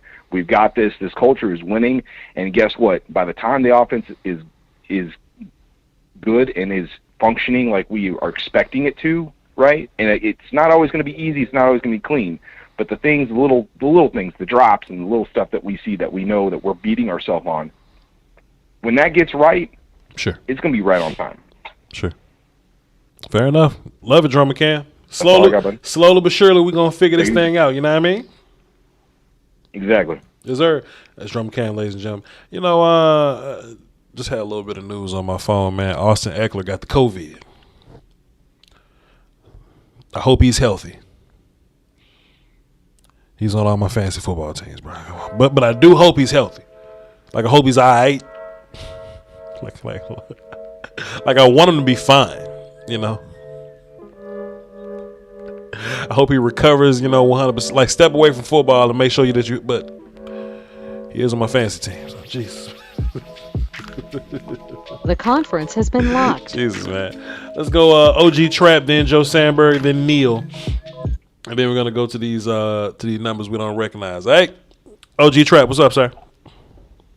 What's going on, Voch? Coolin', my guy. What you got for the show? I'm going to be like you. I'm going to say, but Voch, please. I have a question. Indeed. If your offense is struggling to practice against your defense, would it struggle in a game? Sir? Yes. I said if your offense is struggling against your defense in practice, would it struggle in a game? If our offense struggled against our defense at practice, would our offense struggle in a game? Yes. Shit, I don't know. Maybe. I'm saying you coach, right? Okay. You coach. Okay, sure. Okay, that was just cool. Okay. If I'm coaching the Cowboys and my offense struggled against my defense, would they struggle in the game?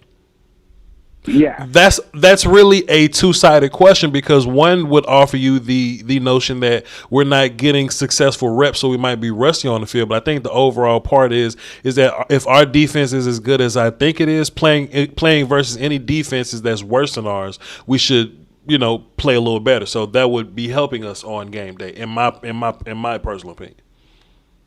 I get that, but everybody says Dak is speeding up everything.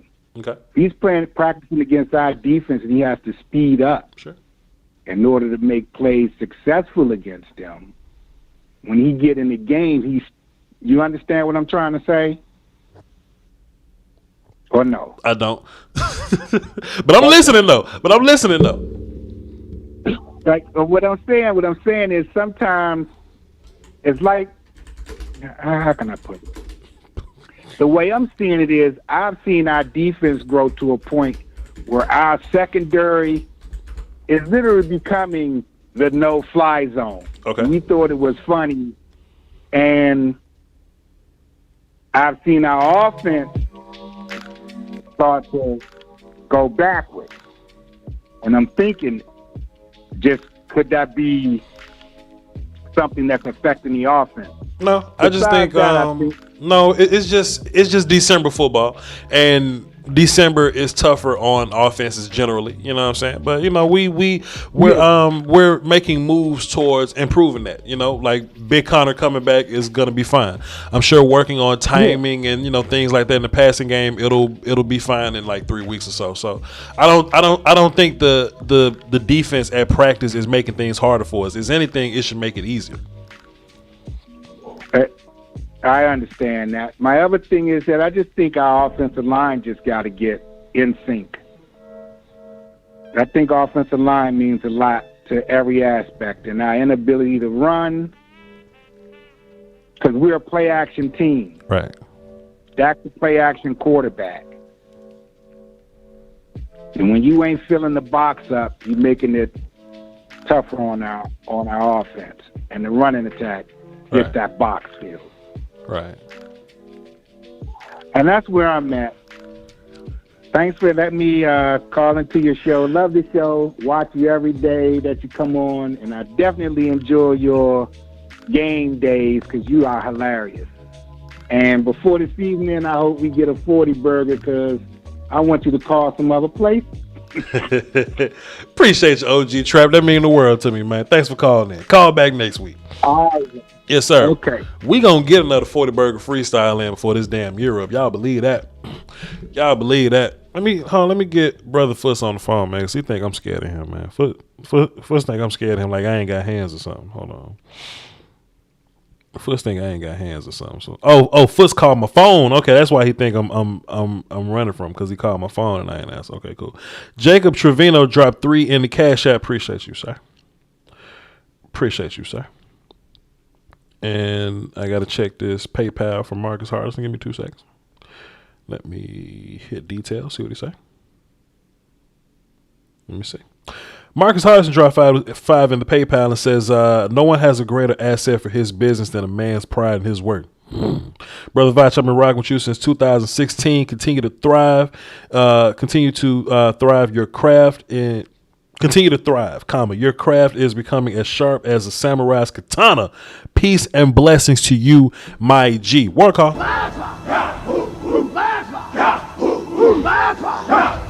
And let me tell you something, the channel about to get a makeover real soon. You know what I'm saying? So the current intro that we have, the current intro music, the current layout that we have right now, it'll all be different. So it'll all be different in due time. I would say in 3 to 4 to 5 or so, maybe weeks, it'll be done. By the time we're in the Super Bowl, I'll say, we'll be good to go.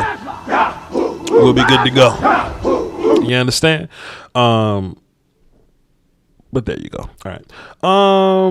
Appreciate y'all for contributing to the show. All right, we caught up. Let's get Brad on the phone because he think I ain't got hands. See, let me get my bad. Calling my government. Let me get Fuss on the line because he think I ain't got hands. So get Fuss on the phone. Boomps. Man, you know I don't duck no smoke from nobody, man. What the business is, man? Man, hey, Bob, it's crazy. You was oh man, you got the midday popping. What's going on, homie? Man, I don't know, man. I just decided to to do the day after show around this time, and it's a cool little turnout. So I might just keep doing the morning after show around this time. You know what I'm saying? We'll still come on early in the morning. I don't want to step on his toes or nothing like that. So when he done, I hop on, and I think the lunchtime crowd is what it is, my guy. So lunch with Voch is what we might call it. Lunch with Voch. That's crazy you said that because I was just eating tacos. I ran this morning, but I ate a couple tacos. I ain't do too bad, Voch. Yo, in shape ass, man. Get your in shape ass on somewhere, man. You ain't gotta run because you had 2 tacos, man. Get over yourself, man. You gonna live till you're 90, sir. You're blessed. Get out of here. How you feeling? How you feeling about the game? Man, I know you let everybody in. I'm gonna ask you how you feel. Man, sir. First and foremost, we are the 2nd seed and we 10-4, so nothing to complain about that. I think everybody's pretty much on the same page with defense, so we ain't really got to talk about defense too much. But I think the offense got better. I think the offense still got some work to do. We had a little clock management, blunder at the end of the first half, man. But that wasn't nothing to really cry about. You know what I'm saying? I think that's something that could be cleaned up. But man, Big Connor's back. The run game got going again. Runs to the outside got going again. Pass pro was solid. And when Dak did get hit or sacked or whatever, it was more so of a miscommunication thing, more like an assignment thing. You know what I'm saying? I think once Tyron gets back at left tackle, this thing is going to be fully complete. I really want to rest him to the postseason. Like, I ain't really got to see him no more. Like, I don't need to see him versus the Eagles and really the Cardinals neither. So I'm gonna rest him till the first week that we play or whatever. And Dak as a quarterback, just throwing the football, he wasn't bad last night. It was some things that I still don't like in terms of why we calling this here or the execution on screens. Like, some people not liking bubble screens, but in the same breath, they'll be like, get your best player in space. Well, the one way to do that is bubble screens. We just got to block the dudes in front of us. I think the Giants made some good plays on defense here and there that kind of made things weird for us. But if you take a look at what Dak did, then look at what Kyler Murray did, then look at what Tom Brady did, I think you'll be fine with what Dak did. I'll be honest with you. I tweeted it yesterday. I thought Dak played exceptional. Sure. You take away those 2 CD drops, 3. Hit him in the hands, Yep. climb in the pocket. And CD stand up. He said I played terrible, Yep. but I like the fact that he wasn't down in the dumps. I know CD is your guy. He's going to be fine. Yeah. I'll be honest. I thought if we're just talking of Dak's processing, stepping up in the pocket, Sure. making throws, stepping in the throws. I thought yesterday he played outstanding. Sure. It was like you said, the bubble. The bubble thing in the red zone, in the red area, it's kind of tricky as an OC because the field's compressed. Yeah. So the defense doesn't have as much to worry about. So these guys can just play downhill. So those are kind of like the things that I don't like. Sure. But even I didn't think that Kellen called a bad game. I thought, Yeah. it was a few times when we were just, I thought the play that so flew open. I think that's what the offense is going to have to do more when they get 10 and in, 5 and in. You're just going to have to find a way to maul people. Voch, I owe you an apology. Connor Williams played great. Outside of that one blunder in the red area where those guys came free, I thought the O-line played good as well too. Sure. The offense will be fine. Like, Yeah. I'm not subscribing to this whole. There have been bad games from the offense. Don't get me wrong. Sure. But to think that you're a 10-win team and Cowboys playing offense, we're fine. I didn't agree. The last 2 callers were really good. Sure. But the whole we couldn't run the ball thing, I don't know what Yeah, I was he was watching. Yo, Foots, let me ask you this though, sir. And I was just kidding about the apologize thing. I don't really dig into whole eat crow culture like that, so that's cool. But I do want to ask you a question because on the round table, I want to say 3 round tables ago. This ain't me shooting at you. I just want to know your thoughts and opinions. A few round tables ago, I asked you and Brother Koya, I'm gonna ask him also, what do we do? Because Osa was tearing shit up. I was like, what do we do when Neville comes back? And you and Koye was on the side of we have to keep playing Osa. This ain't me shooting at you right now. This ain't me trying to, you know what I'm saying? Because Neville look ridiculous right now, you know what I'm saying? So I'm just asking you, Osa's gonna come back from COVID thing or whatever, but just give me your thoughts on Neville, man. So drafting wise, development-wise and free agency-wise, Man. the Cowboys have just nailed. They need to get like front office of the year. Sure. Seriously, like it's nuts. And I'm telling you, how you use. So let's say we're playing a Green Bay. You're going to need every one of those players that you just named to stop the run. Yeah. Because you're going to have to use resources in the pass defense game. And I think that's what you do. I think that you look at the Skins game blueprint. I keep saying Skins, the Washington football team blueprint. Yeah. And what happened was, bruh, you saw Osa and Neville on the field at the same time. And this is, I was talking to a buddy today, Voch, and let me get your thoughts. Everybody wants us to draft a plugger. Why? Neville can play one. Mm-hmm. He can play a 2-eye. For those of you who don't know, it's just the numbers along the defensive line. It's just a shade over. Yeah. It's just a different gap that you're attacking. I think that because really this defense is similar to Rod's. It's an attacking up the field defensive line rather. And so you still need guys that can do that. I don't think Dallas will ever draft a Danny Shelton. No. A guy that just sits in the A gap and just sits there. Yeah. But I think what you have to do, without waffling, Voch, you have to play them how the defense played against the Skins. You have to use them all. Sure. That's what you have to do. Because Sure. I think they all throw each other layups. Yeah. I'm not like on draft day, I'm not running to go get a plugger or nothing like that because I don't think that we really need it. But I'm not opposed to getting better anywhere. So I don't think Jordan Davis is going to be there from Georgia, the big boy. I don't think he's going to be there. And what makes me say that is he's a plugger, but his ass can run around too, which makes him not a plugger. He's like I think of him as one of Vita Vea, guys, whatever. He's not going to run like a 4.9 like Vita Vea is going to run, but he is one of them big dudes that can run around a little bit. So if I had to pick a dude that would be that guy, it'll be him. But besides that, like if I stumble into somebody in the 5th round that I like, it'll be, one of them dudes. But I don't think the Cowboys need anything. Of course you gotta, in my mind, I want to draft offensive line every year. There's 3 positions you got to draft every year: offensive line, linebacker, and corner, because you need so many of them. You know what I'm saying? So you can draft them dudes every year at whatever spot you want to draft them at or whatever. But Neville is big enough to give you some athletic one-tech stuff, but I think he fits really good at them one-on-ones versus them guards, man. I think he just fits real good right there, man, because he's stronger than them and his ass is still bursty ass little Neville. You know what I mean? Watch this. Think about how different these guys have been crafted in the offseason, right? Think about what the offseason looks like for Neville and what the offseason looks like for Tristan.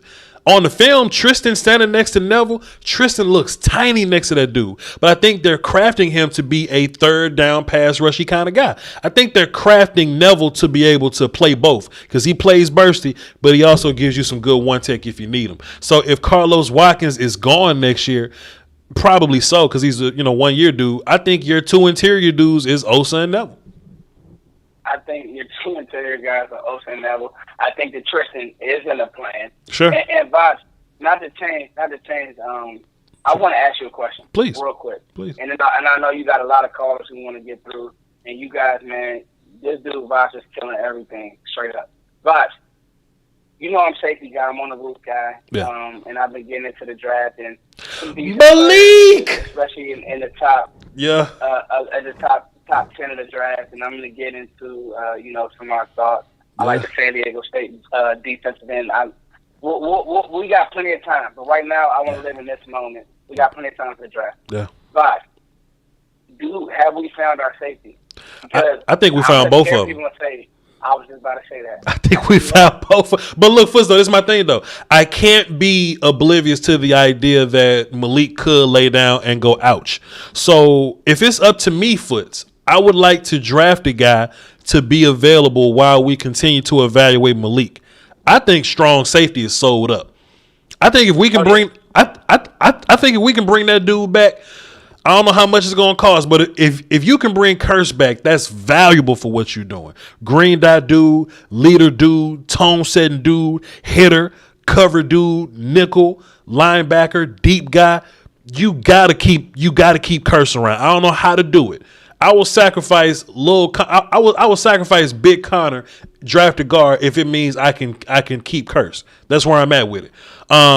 Free safety, Malik looks very impressive, but I would still rather draft a guy to kind of make sure that Malik don't go down and stay out for the rest of the season. But go ahead. Give him a team friendly deal and just because I mean Curse is leading the team in tackles. It's amazing. Curse incredible. You have to bring him back. Yeah. But I've just been seeing Malik Hooker on the roof. I've been seeing him. Honestly, he looks better and more instinctual, really, than Kazee. Of course. And he had a play where he ran the alley against Saquon. It's just like he closed that angle, yeah, and he beat everybody to the play. So now you're seeing him, and he talked about it in his press after the game. You know, in his presser, it's like I'm playing physical and I'm healthy. He says he's healthy. I'll be honest with you. Between Hooker and Donovan Wilson, I'm trying to figure out a way to get Keanu Neal off the field in the playoffs. We'll let that kind of simmer, and we can maybe save that for a roundtable discussion, Voch. But I just think that Keanu Neal, he's not really a weak link. He just doesn't help us. And as we go forward in these games where it's all about matchup, and there's not a team like the Cardinals don't scare me. No. The Bucks don't scare me. They're not healthy. I don't see them getting healthy. Godwin has a hamstring, the whole nine. There is a team though in Green Bay that we're going to have to play chess. You know, the whole thing with chess and Michael Parsons and Coop. We're going to have to play chess against them when the time is right, and I think we can. Like if you think about it, Baltimore was in a game with them, and they're very hurt. Sure. Very hurt. Sure. So I think that we can beat them. It's just going to take our good versus their good. Yeah. So how do we get our good on the field? But I hang up, man. I shout out to you, homie. You know what I mean? Keep doing exactly what you're doing about it. Appreciate we need to get on the round table and argue. And tell your chat box I don't be asleep. We'll do. First, one last thing before you leave, though, man. I think Dan Quinn has kind of cemented himself as a long-time DC for this team. Let me explain. I was thinking about other like situations where this happened, right? And somebody in my chat box last night was Voch. There's like Dan Quinn is doing too good of a job for somebody not to think of him as a head coach. And what I think when I look at these DC guys, right, I just think that they just built a little different in terms of once they had their run at head coach and it didn't work out, I think they find comfort in being obsessive defensive coordinator guy. If you look at guys like Jack Del Rio, you look at Todd Bowles, you look at Wade Phillips, they had their shot at head coach and for whatever reason it didn't work out. But then they go on and they end up being super successful defensive coordinators. They never go back to their head coaching life. I think Dan Quinn is going to be a long-term defensive coach for us. For one, I think this is where his feet are. This is where he's comfortable at. And to be fair, if we win a Super Bowl, this is as the most successful he's probably been as a defensive coach. Like I understand, like that Legion of Boom shit was cool, but if he can put this shit together, I think it's special. Plus, Michael Parsons is not a guy that you want to walk away from as a defense coordinator. I'm going to let you marinate on that. You might want to do a video on it or something like that, but that's just my thoughts on that, bro. Hey, listen. I'm going to be honest with you. Something that you just said, you got to also remember, too, like Jerry can keep him here because Jerry, his pocket's deepening and everybody watching this chat. Yeah. I mean, watching this video. So, But thanks for having me, Voch. And I agree with you, man. I think when it comes to Dan, he drafted these guys. He brought them in. I think that you're spot on. I don't think he would want. I think he would go. I think he would look everywhere else, look at the personnel, and say, "I don't got what I got in Dallas." Sure. So, yeah, man. Yeah. Appreciate you, my guy. Have a good one. All right. Appreciate you, Voch. Peace. Yeah. It's Brother Brad, ladies and gentlemen. Foots the King on. Follow him on Cowboy Nation TV and Foots the King on Twitter. Now we got to hop back into the phones. We got 4 callers. We're going to get to all y'all. Then we're going to go, take a break somewhere and go chill out before later on. We might do some draft stuff later. Brother Joe Sandberg, what's good with you? Oh, dude, everything feels better after waking up at number 2 seed. Indeed, 100%, sir. And I think we probably all simpatico with the thought of it's amazing how much better the offense was doing when we had our best offensive line setup earlier on. But as you said, I probably would try to get Tyron just, if we can get away with him just waiting in the wings for the playoffs, I think that'd be great. I think we can. I mean, it's Washington and like the Eagles, and I understand that the Cardinals is a big game, but if it's up to me, man, I'll still rest Tyron Smith for the playoffs, whatever, because it's not like the Cardinals is a playoff or bust kind of game. You know what I mean? I just think it's a it's a big game. It could be the decider for the 1 seed or whatever, but I would just kind of sit Tyron and just let him chill, and then when playoffs come around, Tyron, you only got to be healthy for 3 games. Can you do it?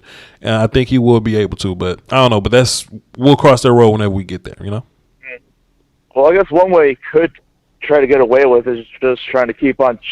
You have to put your tight end strong side. Sure. Just keep on chipping. Sure. Fair enough. But I don't want to keep on chipping. I want to bust their ass downfield with my tight ends. You know what I mean? Well, that's why I want Blake Jarwin back. Fair enough. We, you know what I'm saying? But I think Blake Jarwin will be back around playoff time too. So, we'll see. Exactly. That's one thing I guess people are forgetting, that we've been missing not just one piece, but both the pieces at the same time. Yeah, fair enough, Brother Joe. Appreciate you. Or did you have something else before you leave? No, I said the Washington Football Wizards are still saying we went Dallas. Mm-hmm. All right, Brother Joe, I appreciate you, man. Great call, man. Salute to you, my guy. 100% Mr. Wolf. Joe Sandberg holds it down for us in the I think Joe was like one of my first admins. He's like one of my original dudes. I think Joe got a gun first. So shouts out to Joe. Brother Neil, what's good with you, sir? Not much, good sir. I am in the middle of moving into my new spot. Congratulations. Whenever I had the opportunity to. And talk about some things that I saw and some things that people saying. First off, you got some people, you know what I'm saying, you got some shooters whenever it comes to your fan base. Not the fan base, your fam base. You know what I'm saying?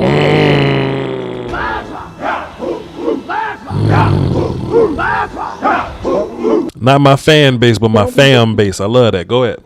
Tell me that whenever you sit down, you going through and you talking to your peoples, and all of a sudden, whenever you hear Uncle Charles, you like, oh, this about to be good, and you know that it's good for not just you, your entertainment purposes, and your not just for all your production or whatnot, but it's gonna be good for the community.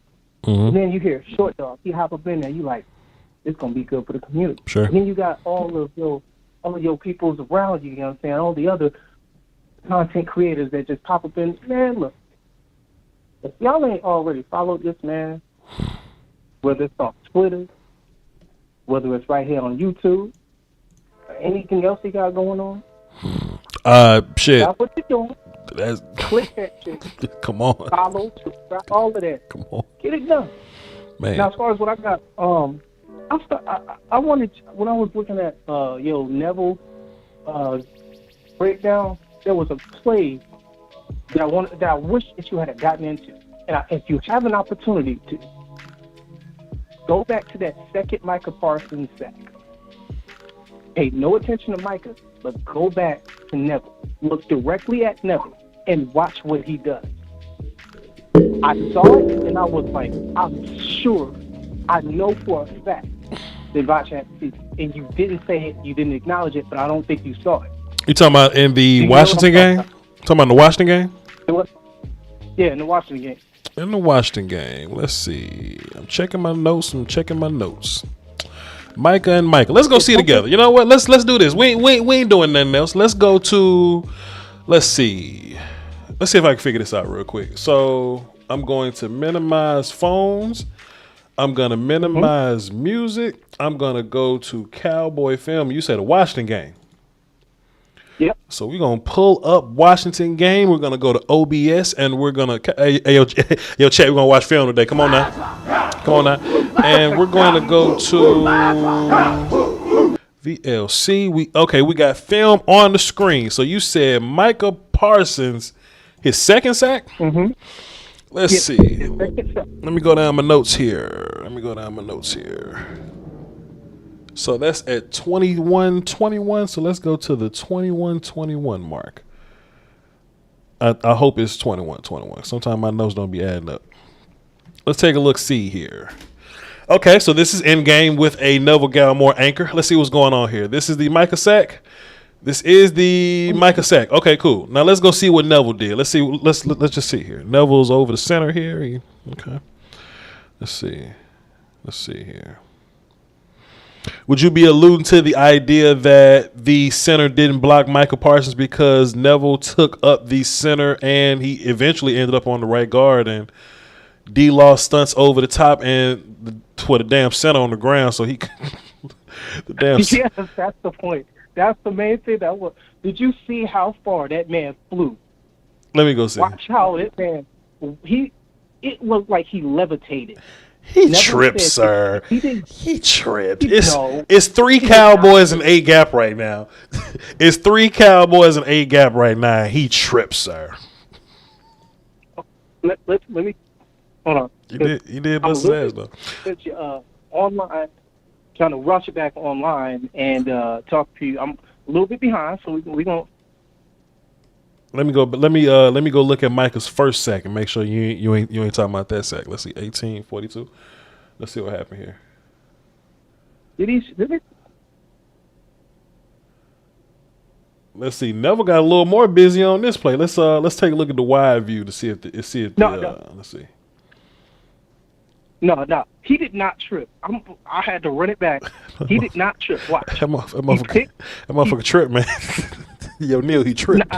Okay, let me go back to the play there. He lifted up.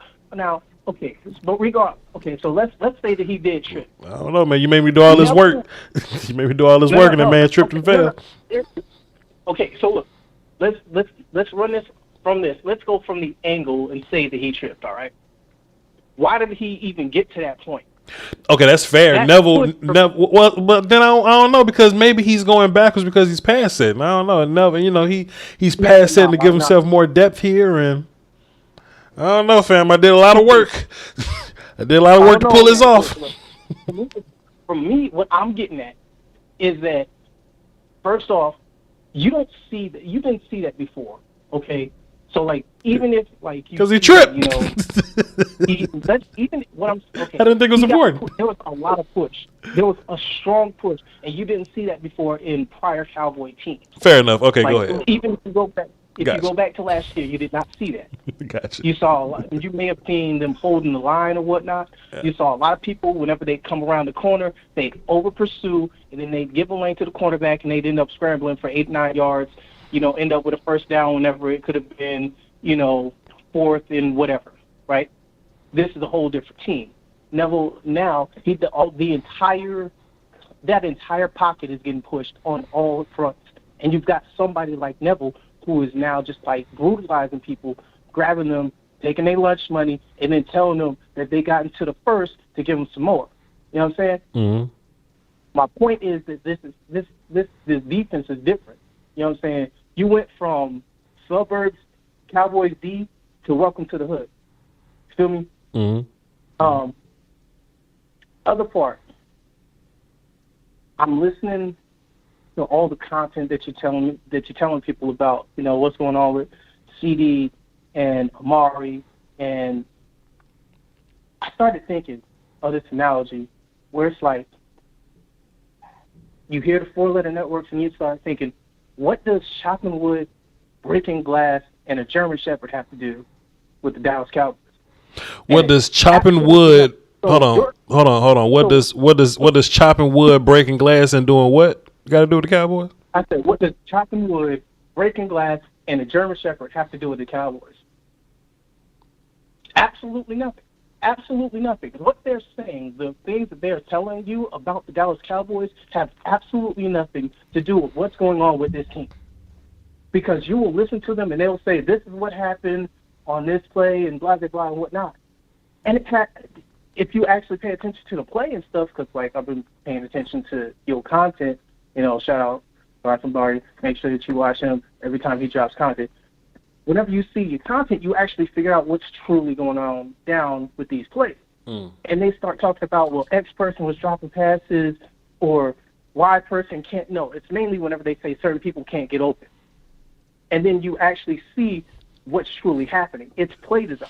And I'm starting to think to myself, like, hey, you see that Dak is throwing for maybe 250 or whatnot, and, you know, he's throwing around 30, 35 passes, and you're like, what's going on? And I start thinking, and tell me if this makes sense. Kellen Moore and Mike McCarthy are kind of like putting shackles on Dak just a little bit. Not like, it's kind of like a protection sort of thing. Like, hey, we're going to monitor you, make sure that you keep your mechanics in check. You know what I'm saying? We're not going to have you constantly, like, looking for the deep ball or whatnot. But we're showing the league just a portion of your power. You know what I'm saying? And then when playoff time comes, you ever see Naruto? I've seen Naruto, and I'm not the biggest fan of the later versions of it, but I'll listen to your analogy. Sorry, go ahead. The analogy is, remember when Rock Lee was fighting Gar? Oh, that's the best. Look. Let me tell you, that's the best part of Naruto right there. That's some of the last good Naruto I've watched. So sure, go ahead. I remember. Go ahead. So think about this. That would be Rock Lee. Remember when he was fighting Gar and he was it looked like he was in trouble, and because like all that sand came at him and that showed him. But wait a minute though, man. Because that exact point they took it from Dragon Ball, man. Because in the original Dragon Ball, Goku had his gi on, but he had them weighted bands on, and then he took off his weighted bands, and he was way faster than Tien thought, and he started beating the shit out of Tien. So. If you about to make an analogy about Dak having on a weighted vest right now, Dragon Ball did it first, my guy. But go ahead. Yeah, but Naruto kind of did better. You know what I'm saying? I agree. It's kind of like it's kind of that you made it a hot line, I made it a hot song. I agree. Dak is sitting there. He's like, oh, McCarthy's like, go ahead and do it. He's like, but you said. Chill out for a minute, we got to moderate this. And he's like, yes, but it's the playoffs. And Dak is like, bet. Yeah. And he's going to drop them weights and watch what happens. Man, I had some bars that I wanted to spit. Oh. And then Foot came on and I just lost all of it. I'm not going to lie. And I was like ready for it. I wanted to give you some bars. Well, I hate that Foot's made you nervous, and now you can't rap because he got on the phone. So I apologize. No. Nervousness has nothing to do with it. Okay. It went from because that would entail that I was afraid of freestyle. Freestyling is a whole different thing. Just spitting bars that I had conjured in my head, that's another thing, and I'm upset about that. But it's okay. Okay. Because I need to know, are you going to have a pregame live? Because if you are, I've got some bars for you, and I'm gonna need you to hear these bars. You talking about next week? Because, next week? Yes, Sunday. On Sunday, yeah. Yeah, we'll do it. Yeah, for sure. Yeah, straight up. Because best believe, you know what I'm saying, I'm coming out full surf mode. Speaking of which, tell me how you feel about Sue Surf over these last 3 battles. I mean, we could talk about that, but KD said he wants you to rap real quick. KD, who does my beats, he said throwing a beat, so I'm going to throw in one of his beats. So, go ahead, sir. Let's hit them bars, sir. Let's get into it. We ain't doing nothing else. Okay, let me hear it. Hold on. Let's get into it. We ain't doing nothing else. Hold on. Let's see this here. Nah, not that one. Wait. Okay, no, not that one. All right, here we go. Rap on this one. Go ahead, sir. Turn this shit up. Go ahead, sir. Okay, look. Hey, anybody come around, you know what's going to happen. Put that number 4 there, that's that Jack attack. Maybe if you wanted to come through, we can C4 Or maybe it's explosive with Gallimore. I don't know how y'all want to see what's going to be happening, but it's either going to be Stevie or Mari to snap it. I don't think that y'all really get it. What's happening with my team, it's either going to be 10-4 or number 1 with that 1 seed. I know we got the right now it's about to change, and I don't even know if y'all see it, but it's about the thing. How about y'all stop for a minute and think, Romo, when he had that split disc, y'all know it's about to change the game when we get this. I'm about to do a whole different thing if I'm spitting. I'm just freestyling off of the tone. This thing written, man. I want y'all to think, man. I just want y'all to think, man, I'm getting drunk off these freestyles, man. It's no Bacardi, but I'm just sitting here spitting for my man Voch Lombardi, man. I'm spitting for the people. It's a whole different thing, man. I could spit hot off the top of the brain. I could just go on and on, go about coupe, or maybe I could go ahead for a ride in this coupe, or whatever I want to do, man. I'm getting off the top. Okay. I mean, look. Hey man, let me tell you something, dog. Come on, man. Come on, man. Come on, man. Come on, man. Oh shit, let me go. This is Voch. This is Voch. Yeah, we got it. The Lombardi. CD dropped it. He dropped 1. He dropped 2. He dropped 3. What you mean? This the 2 seed. We freestyling. We on live stream. Yeah, we wildin'. Yeah, it's time. We on the ground. Pound town. My glass is round. What you mean, brother Neil? Steel. Shout out to Will Steel. Keep it real. What you wrong with y'all, boy? Come on, man. Hell wrong with y'all. Cut it down. I'm just saying, man. Turn it down. I mean, I keep on thinking about these things, man. Keep on reflecting, man. But about being the 2 speed and still getting disrespected, man. I don't understand it. These people need to stop it, because you gonna go ahead and stay deep and Big's gonna stop it, or you might try to throw it short and Brown gonna get it. I don't think that you really want it. Either way, we gonna stick. Oh, you still rapping? Oh shit, you still rapping? Wait a minute. I didn't know you were still rapping. Wait a minute. I didn't know you were still going. Stop. Go ahead, keep going. Go ahead. Cut that shit back up. Wait a minute. Cut that shit back up. Wait, hold on. I didn't know you were still going. Hold on. Wait. Cut that shit back. Go ahead. Hey. Huh? Hey, look. I could sing and it's okay, but I got my little man coming down the stairs this way. But even he know what it's about, that life, man. Tell him, it's Cowboys. That's all right, man. That's what I'll do, though. This is about my team, and any time that you want to stop it, that's going to be a dream. No Olajuwon, nothing like that, man. But if you want that, we can stop that, fam. But better yet, try to dream what you want, because we going to do like Gregory and start the taunt. Hey, the game is over. Y'all can go and hit the streets, man. Y'all already saw the clip, man. I ain't about that beat. Take that back. I really want all of that smoke. Go ahead, man. I'm really trying to talk. What you want, a different conversation, or you want this one? I don't really care, because I'm about that smoke. I never run. Come on, man. What they doing with you, bro? Come on, man. What the business is, sir?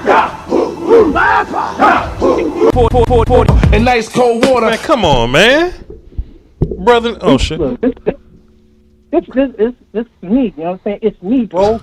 Hey, Rock, it's me, bro. It's me. To answer your question, sir, Sue Surf been incredible. Sue Surf been incredible, man. You know what I mean? He's showing that his levels, and not only has he beat 3 opponents, he's beaten 3 tough opponents. Not only has he beaten 3 tough opponents, he's 9-0 in rounds since playing them gentlemen. You know what I'm saying? So hey, shouts out to Surf, bro. Goddamn. Is Surf in the conversation as GOAT now? No. That's still somebody else, man. As the greatest of all time? Yeah. Nah. Like, would you put him in the okay? So if that's the thought, thinking about and I know that you're gonna call me like a homer for this, right? Yeah. Is Gotti in the conversation? As goatness, nah. Goat is reserved for greatness, and I think great and better are great and best are two different things. Surf may be one of the best out now. Gotti may be one of the best out now, but goat comes from more than just skill. It's more so of what you've done for something. You know what I mean? Dick Butkus could be the GOAT linebacker because of his greatness, but Ray Lewis is a better player than him. You see what I'm saying? So I mean, so you still got to look at, you know, the legends in this thing and still, you know, GOAT them and Mount Rushmore them. But Surf definitely on a little run right now. He's definitely on a run right now. I mean, okay, so my thought is, in his last bout, was it more of Surf being great, or was it just Twerk not being what Twerk should have been? Nah, because even if Twerk didn't choke, Surf was still gonna have a good performance. So it was either Surf was gonna smoke Twerk or Surf was going to have a classic with Twerk. I guess, you know, that's what that is. So nah, I don't hold that against him. Okay. So I guess my last thing as it pertains to battle rap then. What do you think should be next for not for Twerk but for Surf? You got a lot of battles that could happen. He's already said how he felt about JC. He said that JC was on probation. Daylight is playing. I don't know whether or not that's actually a thing. It's gonna be easy or it's gonna be chess, and I'm down for both of those. You know what I'm saying? Yeah, I don't. As much as I like chess, I don't like the matchup of Surf versus chess. I like the Surf versus easy matchup. I do. I like a lot. I like them both, but listen, we gonna do that on a different show. This the day after, so we gonna keep this relatively. Yeah, I know. I just needed to get your opinions on that. We gonna do it. We gonna do it. Again, we gonna do it. I appreciate this, man. I appreciate, you know what I'm saying, you giving people a platform to, you know what I'm saying, get all of their thoughts out about this team. And y'all need to stop being so. Any of y'all who keep on talking bad about these Cowboys or saying things that shouldn't even be thought about, y'all should probably start taking a look at the film and see what's going on, because things are probably not what you thought. For sure. Appreciate you, what you're doing. Keep doing your thing, big homie.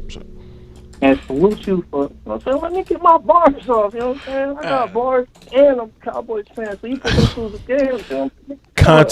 Content king. You know what I'm saying? Content king player, you know what I'm saying? You can come in this motherfucker. Hey, look, that's what we do over here, man. That's what we do. But got to get y'all on the phone, though. Appreciate you, my guy. I got you. Appreciate you. Have a good one, man. Indubitably. Replace pins. Wait, there we go. All right. So, I saw some of you that was saying how fire the beat was, and to be fair, I totally agree. Like this shit is crazy. Like this one of the ones for me. I use it all the time. And he sent me a couple beats, but I use this one the most, and I use for the opening stream. So when this beat also, you know what I'm saying? So that's KD Beats. That's my man Kendall. So there's a link to his beat store up top, up there. So I what is that? Link to KD's Beat King. Who is King? Why I put King right there? Beat store. Why I'm putting that shit? Wait, I'm gonna get this right. Link to KD's Beat store. Why I put King right there? I must have been thinking King while talking to damn Neil. So look, there we go. KD's link to KD's Beat Store. There we go. If you want to support someone that supports the show, I mean, you may be an artist or something. You may be a, you know what I mean? He does it all. he does it all. You know what I mean? That's the link to his Beat Store. So go over there and check him out, man. Check him out. Check him out. Check him out. Let's see. That's free pub right there, man. You know what I'm saying? We hold each other down. You know what I mean? If you want to listen to Neil's mixtape, type in just go back and rewind and listen to him rapping. Just rewind and listen to him rapping. Oh man, that was dope, man. That was some dope content. Dope content. All right, so I just had to show a little respect for my man KD right there. And let's get back into the lines. We got two people that aren't listed as platinum. We don't know these people necessarily. So chat box, y'all know the games we play. If they give us a good call, they'll be platinum. If not, y'all let me know when to hang up. Ruthless.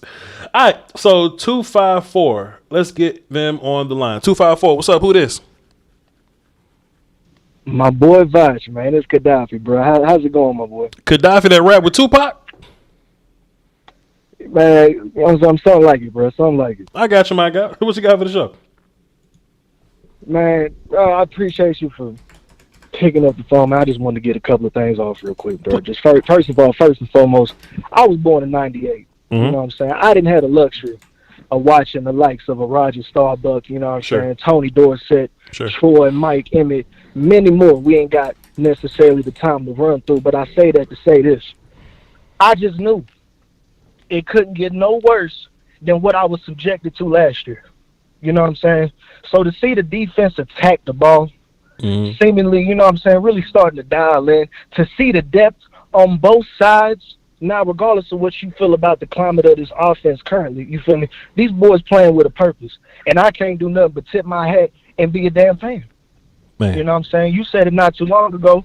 Enjoy it, and that's exactly what I plan to do, my sir. You know what I'm saying? I used to be excited to see Dak and everybody else take the field, and it's cool to see Cousin Tony back there doing his thing, and it's always nice to see CD securing that ball with two hands. But this defense, I tell you, this defense, bro, and quickly turned into my favorite phase of the game to watch, bro. Man, to be honest with you, I agree. It's been too long, bro. We really got some dogs on that side. You know, and everybody know they got to tighten up.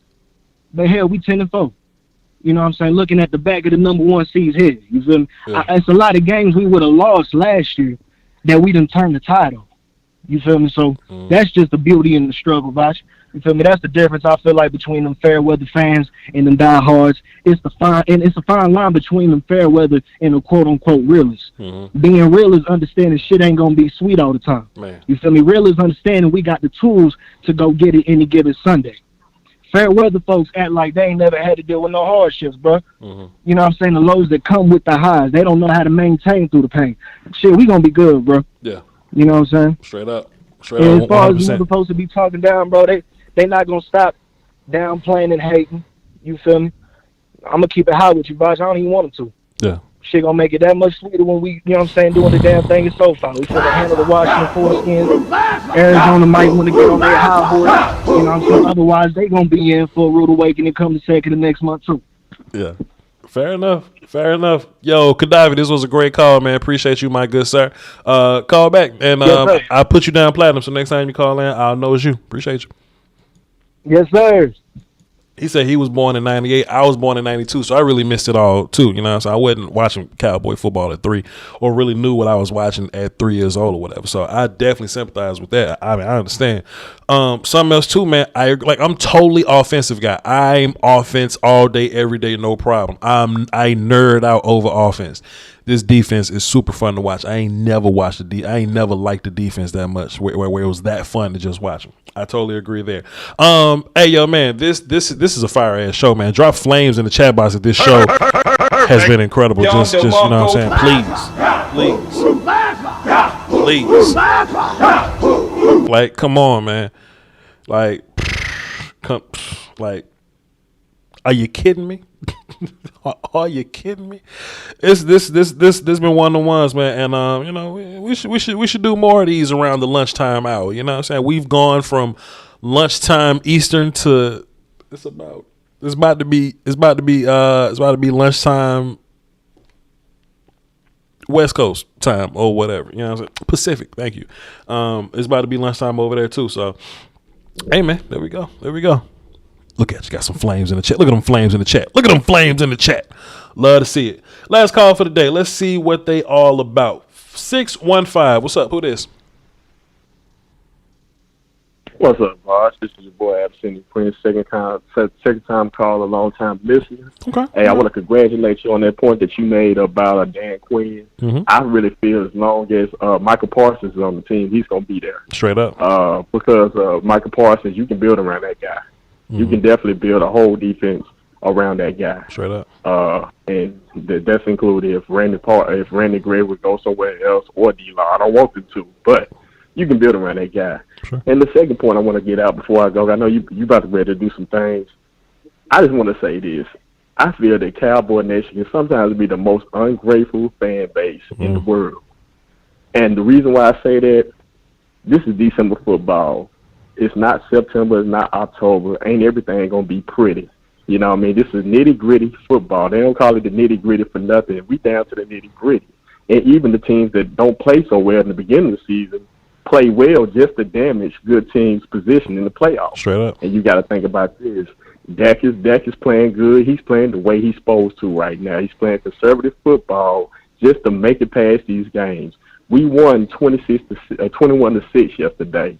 We still won by 3 possessions. We won by 15 points. That's technically 3 possessions.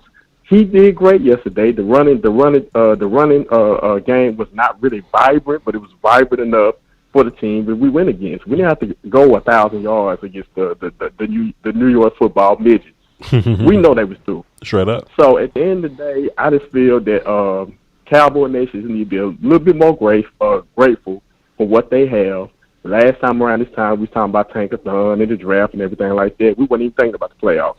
We going to the playoffs this year, and we still got a lot of ungrateful fans that need to be grateful because last year we knew we was not going to the playoffs, better yet the Super Bowl. We got a chance to do all that. And then one last point. Tom Brady was looking exactly like Dak Prescott last year. He was barely making it by. His defense was carrying him. And in the playoffs, he didn't look that great until like the last 2 games, including the NFC Championship and the Super Bowl. He kind of stepped into himself. But trust me, the way Dak Prescott was looking is the same way Tom Brady was looking. And that's all I got to say. Holla at you. Hey, man, fantastic call. What's your name again? Abyssinian Prince from the north side of Nashville. Second time caller, long time listener. I'm sorry, sir. That whole thing can't be your name. I'm just trying to put you down platinum, sir. I'm trying to put you down. Just put A Prince, bro. Put A Prince. A Prince the King. All right, my guy. That'll work. That's a good one. A Prince the King. All right, sir. Just put you down to platinum. That was a really good call. Next time you call in, I know it's you, man. Salute. Have a good one. Thank you, sir. Yes, sir. And cut. What a show. What a show. Hey, man, I'm telling y'all, man, enjoy this. Enjoy this. You know what I mean? It's only going to be a matter of time.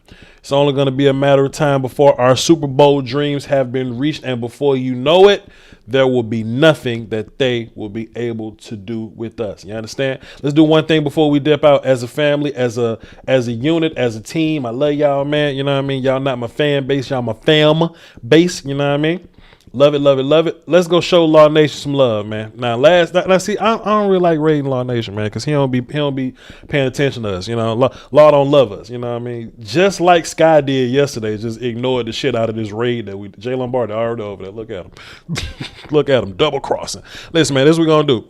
We're going to run over there, show Law Nation some love. We're going to give him a good little Voch raid, you know what I'm saying, and see if he'll hold us down, see if he'll, you know what I'm saying, shout my chat box out, man. We're going to do that. That's what we're going to do the rest of the way, and I'm going to get out the way and let him take over the airways. Will still went first. I held down the lunch. We're going to let Law Nation take over for the one time. So run on over there, man.